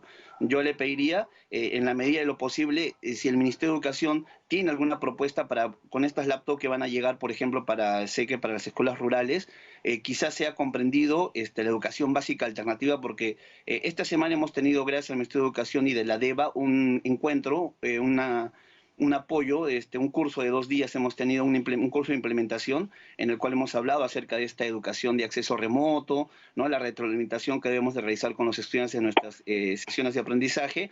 Y bueno, se han determinado las experiencias ya que han compartido los docentes esta situación de falta de equipo tecnológico para que nuestros alumnos puedan trabajar. Y mire, una experiencia más, porque tampoco no todo lo podemos recargar al Ministerio ni al Estado, ¿no? Es estos famosos convenios que podría hacer el Ministerio de Educación en cada región con las empresas privadas, ¿no? Por ejemplo, aquí en Moquegua tenemos a la empresa Quellaveco, a la empresa Sauder Perú, que podrían apoyarnos con este tipo de equipos tecnológicos para nuestros alumnos, para que ellos puedan desarrollar su sesión de aprendizaje, porque nosotros estamos ahorita limitadamente con nuestros recursos tratando de que el alumno trate de, a través de cualquier medio posible, recibir las clases y poder apoyarlos y generar los aprendizajes esperados en ellos. Entonces, es una sugerencia, ministro, quizá tomar esta situación, ¿no?, de poder implementar, porque generalmente a veces los gobiernos regionales, ¿no?, quizá a veces no cuentan con ese empuje que podría dar el Ministerio de Educación para decir, vamos, entonces sentémonos con la empresa privada, en cada región hay empresas privadas, y que éstas puedan hacer el apoyo, y no solamente quizá la educación básica alternativa, sino a las otras modalidades de educación que también lo requieran, ¿no? Sí, profesor Adolfo, muy importante su punto de vista.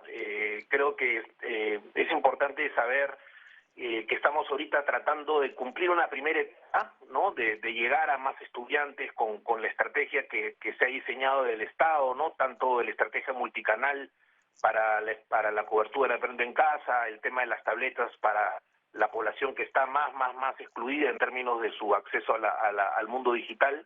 Pero ciertamente todavía falta avanzar mucho más. Lo que usted está señalando, profesor Adolfo, de cómo complementar el trabajo del Ministerio Nacional a nivel de las regiones es sin duda una ruta importante. Hay muchas regiones que ya lo vienen haciendo, profesor. Tenemos buenas experiencias en Puno, buenas experiencias en Apurímac. Habría que ver cómo está Moquegua en ese sentido, ¿no? Pero ya hay muchas experiencias territoriales donde alcaldes, directores regionales de educación, articulando ciertamente con el ministerio, pero eso viene de los propios territorios que están logrando hacer convenios, priorizar gastos y poner, por ejemplo, antenas satelitales para llevar más cobertura a más estudiantes. En ese sentido, yo estoy completamente de acuerdo con usted, ¿no? Aquí, además, por el propio diseño del sistema educativo peruano, ¿no? O sea, el Ministerio de Educación es ciertamente las políticas nacionales, el ente rector, pero la gestión es descentralizada, ¿no? Y en ese sentido hay una responsabilidad, como usted bien ha señalado, también en los gobiernos regionales, en las regiones regionales de educación, las alcaldías. Así que por ahí va la ruta, profesor. yo lo animaría a usted a que movilice a su región, ¿no? En esa ruta, tratar, digamos, de promover esos acuerdos, y nosotros estaremos muy atentos para poder facilitar esa articulación, profesor. Ok, muchas gracias. Yo creo que sí, eso es parte de la propuesta y el sentir, creo, de todos los docentes a nivel nacional de la educación básica alternativa, ¿no? El apoyo a nuestros alumnos. Inclusive le comento, ¿no? Nuestro SEBA, por ejemplo, nosotros a nuestros alumnos que no tienen muchos recursos porque trabajan con recargas, nosotros trabajamos mensualmente recargando, ¿no? Con apoyo de todos los docentes, recargando celulares a nuestros alumnos para que puedan ellos tratar de continuar sus aprendizajes, ¿no? Y ese apoyo también, porque también hacemos el seguimiento, ¿no? de tutoría, como nos han explicado, el seguimiento de cómo van ellos, ¿no?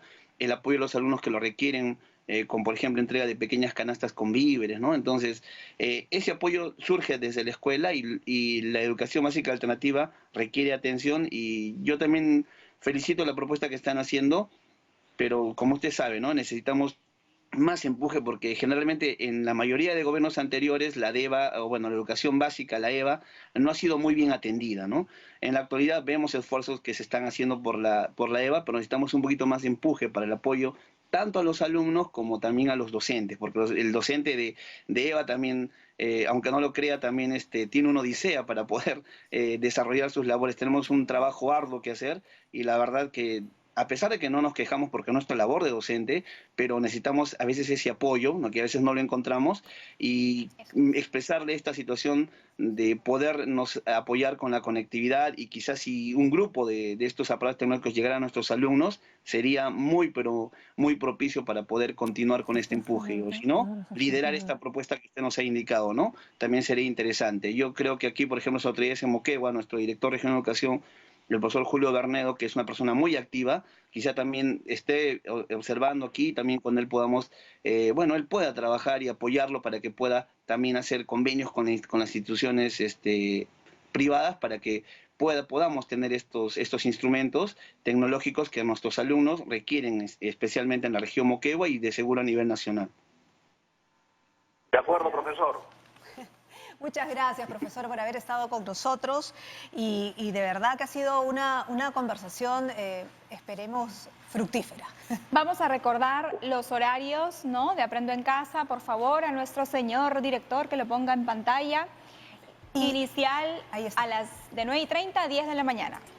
Primaria de 10 a 11 de la mañana. Secundaria de 2 de la tarde a 4 de la tarde. Recuerde también que tiene la plataforma del Minedu Aprendo en Casa para que pueda tener acceso a todos los contenidos. Tenemos también las preguntas que han llegado justamente al Ministerio de Justicia, de Educación. Perdón, pero es que estoy pensando en todo lo que se viene la próxima semana, pero bueno, perdónenme. Educación, las preguntas que llegan, por supuesto, para que el ministro las responda, porque todavía sigue con nosotros. Vamos a poner las preguntas entonces. La primera dice, me gustan mucho las clases por televisión y también las actividades de la web, pero extraño mis clases de matemática. Es de mi materia favorita. ¿Aumentarán los programas de matemáticas en el programa Aprendo en Casa? Consulta Fátima, alumna del primer año de secundaria en Lima. Ministro. Sí, decirle a Fátima que ya estamos implementando una mayor cantidad de sesiones de matemáticas. En el caso por ejemplo, de quinto de secundaria, bueno, que ella por lo que veo es del primer año de secundaria, pero también me gustaría decir que en el caso de secundaria se han programado ya 5 sesiones semanales de matemática, y en el caso de los otros grados de secundaria, como el de Fátima, van a haber 2 sesiones semanales para todos los grados, ¿no? Y progresivamente vamos aumentando conforme va avanzando, digamos, el año escolar, ¿no? Pero sí estamos en esa ruta, Fátima, que te gustan las matemáticas y vas a tener más matemáticas para tu gusto, ¿no? Vamos a revisar otra de las preguntas rápidamente, ministro. A ver si las ponen en la claqueta. Ahí las tenemos. Buenos días, señor ministro. Yo quiero mandar un saludo a mi profesor Víctor, porque es un trome enseñando ciencias. Mi profesor nos ha dicho que en algunas escuelas se podrá regresar a clases, pero me pregunto, ¿cómo serán las clases en esos colegios para evitar contagios? Esto lo pregunta Martín, su tocayo, ministro, alumno de quinto año de primaria de Ayacucho. Sí, bueno, decirle a mi tocayo Martín, ¿no?, de Ayacucho, que en realidad ahora a nivel nacional todavía estamos en una situación donde no hay un retorno a las clases presenciales, pero como Ministerio de Educación hemos sacado los protocolos, es decir, la manera como cuando se tenga que retornar se debería de retornar, y hemos dicho que en algunas zonas rurales donde no hay contagios, que no sé si será la zona de Martín, de mi tocayo, y si hay un acuerdo de la comunidad podría regresarse. Pero ese retorno tiene que hacerse bajo muchas condiciones de seguridad. Los colegios tendrían que tener implementados los kits de higiene, tendrían que haber, digamos, toda la disposición de las aulas. Las clases serían interdiarias, un día sí, un día no, salvo en quinto y secundaria, que serían 3 veces a la semana, sería por un máximo de 4 horas, de manera tal de evitar, digamos, que estén muy juntos por mucho tiempo, ¿no? Entonces, con esas medidas, que son las medidas que se han tomado en otros lugares donde se ha dado esta apertura, podría, digamos, darse un retorno seguro. Pero esto va a depender de las condiciones sanitarias del país en general y de las zonas rurales, si es que no hay contagio, dependiendo de que la comunidad de papás, de autoridades se pongan de acuerdo en esta medida de abrir esos colegios en concreto, ¿no? Tenemos una pregunta más. Sí, aparece en pantalla. La mamá de mi amigo José consiguió una vacante para él en mi colegio. La señora está preocupada porque no sabe si mi profesor podrá enseñarnos a todos, a los antiguos y a los nuevos estudiantes. Pregunta Arturo, alumno de segundo año secundaria de Lima.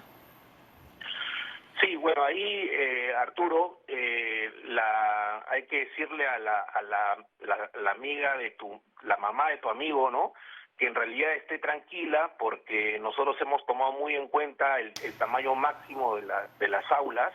Ahí donde se supere eso, estamos haciendo una contratación de docentes de manera tal que aseguremos un buen tamaño de aula y que digamos, todos tengan todos puedan sacar el máximo provecho, ¿no? Así que eso está controlado de manera tal que va a poder darse una buena clase en aquellos lugares donde se haya ampliado la matrícula, ¿no?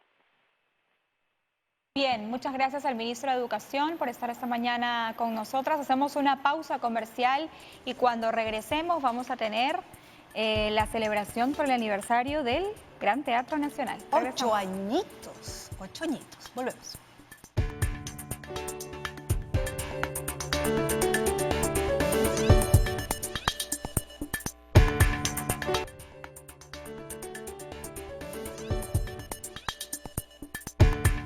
Bien, el Gran Teatro Nacional cumple 8 años. 8 años. Así que vamos a hablar de ese tema porque vamos a hablar de cultura esta mañana en Diálogo Abierto. Además, hay celebración de manera virtual, pero hay celebración. Vamos a conversar con Mauricio Salas Torreblanca, él es director del Gran Teatro Nacional. Señor Salas, ¿qué tal? Muy buenos días, bienvenido. Muy buenos días, gracias por la invitación, Perla, Carla, gracias. Bueno, felicidades por estos 8 años primero, ¿no? Felicidades. Muchas gracias. ¿Qué tienen previsto para esa transmisión especial? Bueno, en principio hemos querido recordar esta fecha porque creo que igual en el contexto complejo en el que estamos es sumamente importante volver a mirar la importancia que tienen las artes escénicas, y en ese sentido el Gran Teatro Nacional es un ícono, ¿no?, para nuestro país, y por eso hemos organizado un concierto virtual que incluye las principales voces líricas nacionales, que a veces sería muy complejo poderlas convocar de manera presencial. Sin embargo, en esta oportunidad hemos podido hacerlo de manera virtual, ¿no? Y es un concierto que esperamos pues al público le guste muchísimo y le haga también recordar al teatro, ¿no?, como si estuviera dentro del teatro. Ahora, desde que se abrieron las puertas del Gran Teatro Nacional en el año 2012, ¿cuántas personas han recibido? ¿Cuántas obras han tenido usted? ¿Han presentado? Cuéntenos un poco sobre cuánto se ha caminado, ¿no es cierto?, durante estos 8 años. Bueno, en estos 8 años han sido más de 1.500 funciones que el teatro ha presentado en la sala principal, a la que han asistido casi 1.200.000 asistentes, ¿no? Y por otro lado, el teatro ha venido desarrollando también una intensa actividad formadora con los públicos, ¿no?, con nuevos públicos, y en esas actividades nos han acompañado más de 250.000 niños, niñas, adolescentes y familias. Entonces, creo que efectivamente la labor del teatro ha sido fructífera, ha sido amplia, ha sido diversa, accesible, ¿no? Y estamos muy contentos por haber llegado ya a estas cifras que son importantes, ¿no? Ahora, en esta gala, usted menciona que va a contar con voces, talentos líricos, y hay piezas inolvidables, como por ejemplo Carmen, Rigoletto, Fausto, Tosca. ¿Quiénes van a formar parte del elenco? Bueno, hemos convocado a 13 artistas nacionales que efectivamente nos van a regalar áreas de ópera, de zarzuelas, canciones del repertorio popular, ¿no? Entre estas destacadas artistas se encuentran las sopranos Rosa Parodi, Mari Carmen Rondón, Eloísa Aguirre, Jimena Gurto, ¿no? Las mezzos Bettina Victorero, Rosángela Merino, Eda Paredes y Josefina Brivio son las artistas que nos van a acompañar. Ellas asimismo estarán también acompañadas con Juan Pablo Marcos, Juan Antonio de Don Pablo, Andrés Beramendi, D'Angelo Díaz e Iván Ayón, ¿no? Algunos de ellos haciendo carrera internacional, ¿no? Han aceptado la invitación para participar desde los países en los que están viviendo actualmente y otros desde Lima, ¿no? Bien, ¿y cómo podemos ser parte de esta puesta en escena virtual? ¿Perdón? ¿Cómo podemos ser parte de esta puesta en escena virtual? ¿Cómo lo podemos ver? El concierto se va a transmitir a través de nuestra plataforma digital que se llama GTN en Vivo, ¿no? Entrando a la página web del teatro se puede acceder a esta plataforma, así como también por redes sociales, por el Facebook del Gran Teatro Nacional, así como también por el Facebook del Ministerio de Cultura. Entonces vamos a tener una amplia difusión del concierto y la idea es que nos puedan acompañar todas las personas que extrañen al teatro y que gusten también de un buen espectáculo. Es a las 8 de la noche, ¿verdad? Así es a las 8 de la noche el día de hoy. Ok, ¿y cómo solucionan las partes técnicas de sonido? ¿Cómo hacen para que calce exactamente el tema técnico y artístico? Debe ser bien complicado porque generalmente cuando va a haber un espectáculo de este tipo se reúnen, ensayan horas, pero en esta oportunidad, ¿cómo hacen? Ha significado un reto enorme, ¿no? El teatro cerró sus puertas en el mes de marzo, ¿no? Y no vamos a tener actividad presencial hasta fin de año, lo que ha supuesto efectivamente que tengamos todo un trabajo de adaptación, ¿no? a la nueva forma de producir contenidos, ¿no? En ese sentido, por ejemplo, este concierto, ¿no? ha implicado una coordinación desde hace varias semanas para poder hacer que los artistas puedan grabar sus interpretaciones, ¿no? Luego de ello hay un trabajo de mezcla importante. Felizmente tenemos todo el equipo técnico posible para hacerlo de la mejor manera, ¿no? Pero efectivamente el reto, por ejemplo, de la sincronización es sumamente complejo. Sin embargo, también supone la oportunidad de poder crear nuevos formatos, de poder generar proyectos que antes por temas también de presupuestos, porque mover, digamos, tanta gente es bastante complejo, o también por la complicación que pueden tener las agendas, no se podía coincidir. Hoy las plataformas digitales nos permiten tener un acercamiento mucho más directo, ¿no? Y en ese sentido, este concierto pretende justamente mostrar eso, ¿no?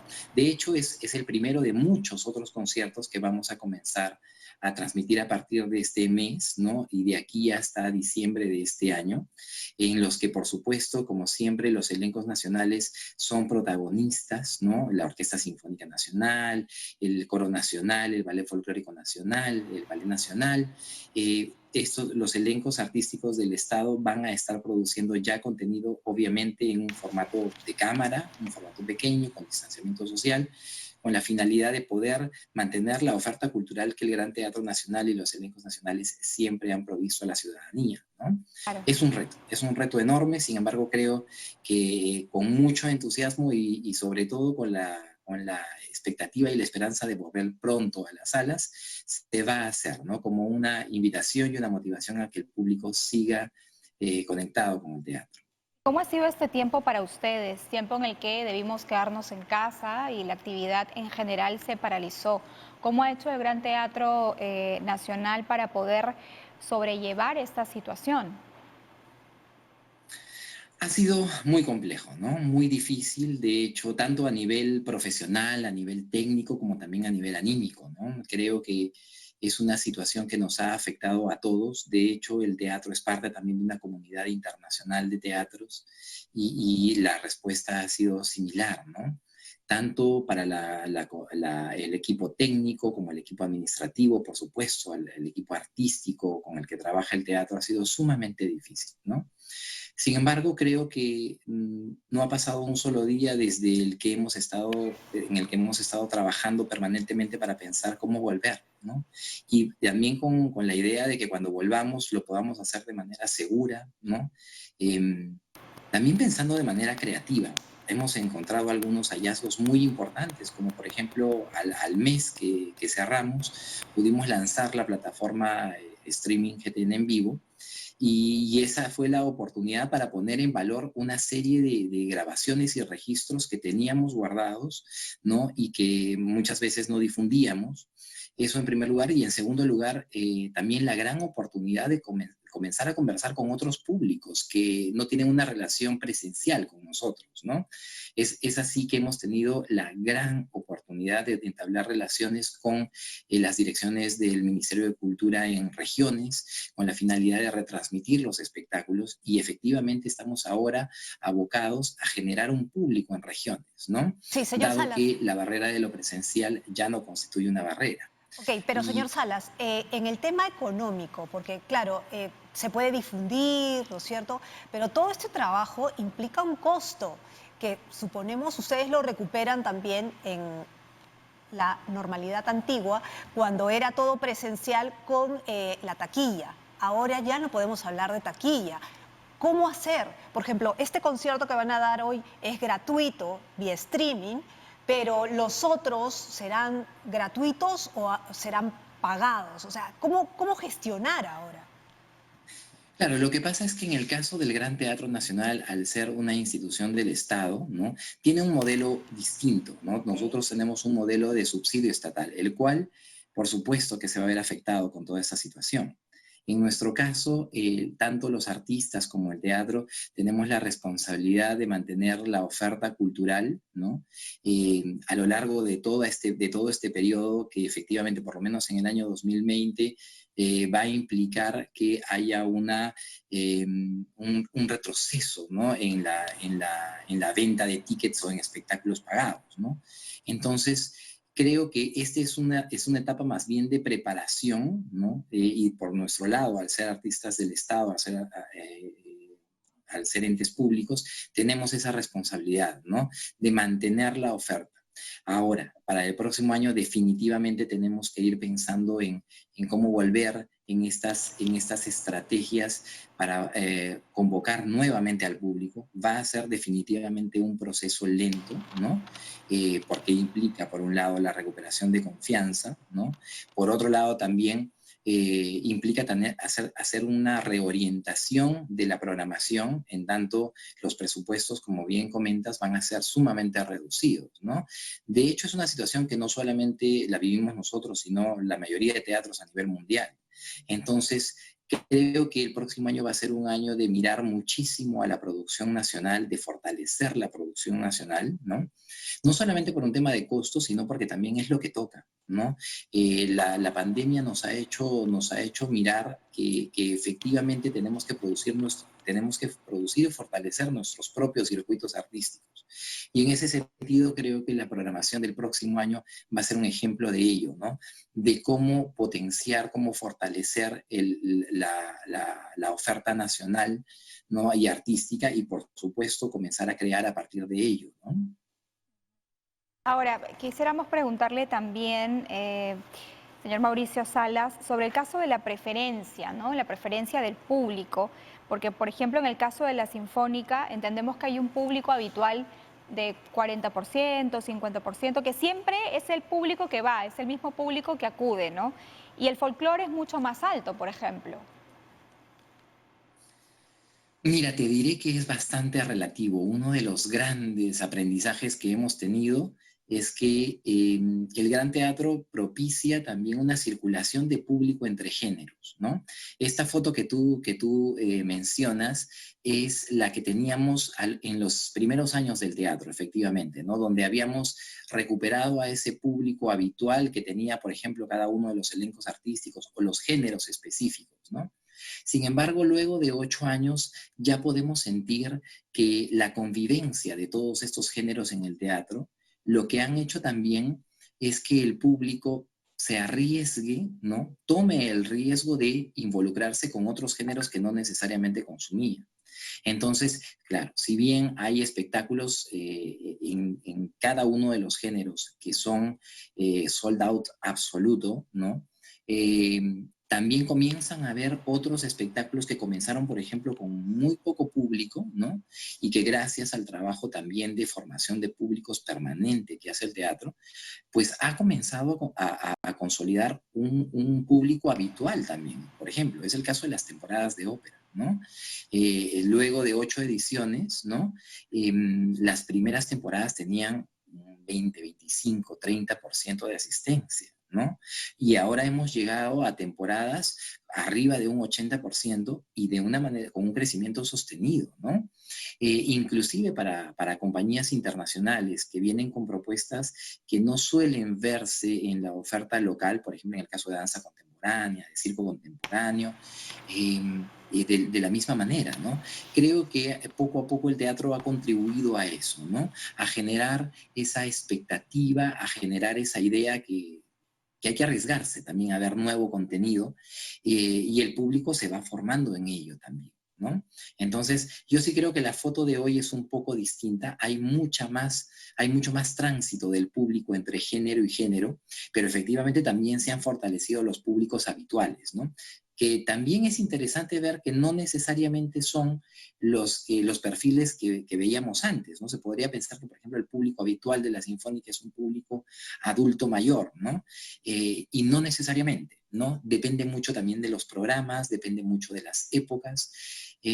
Por eso es que el teatro permanentemente se refiere a los públicos, ¿no? En plural, con la finalidad de tratar de identificar la variedad que tienen los públicos para cada una de las propuestas, ¿no? Muy bien, señor Salas, muchísimas gracias por haber estado con nosotros, contarnos un poco sobre la historia, sobre el trabajo del Gran Teatro Nacional y felicidades nuevamente por estos 8 años. Y recuerda ingresar a la página del Gran Teatro Nacional. Hoy a las 8 de la noche va a haber este concierto virtual de aniversario con las voces líricas más importantes del Perú para que pase una noche llena de cultura, de buena música, ¿no es cierto? Y en buena compañía también. Nos vemos entonces, nos vamos, pero regresamos el sábado a las 8 en punto en Diálogo Abierto. Tenga un buen fin de semana. Chao, chao.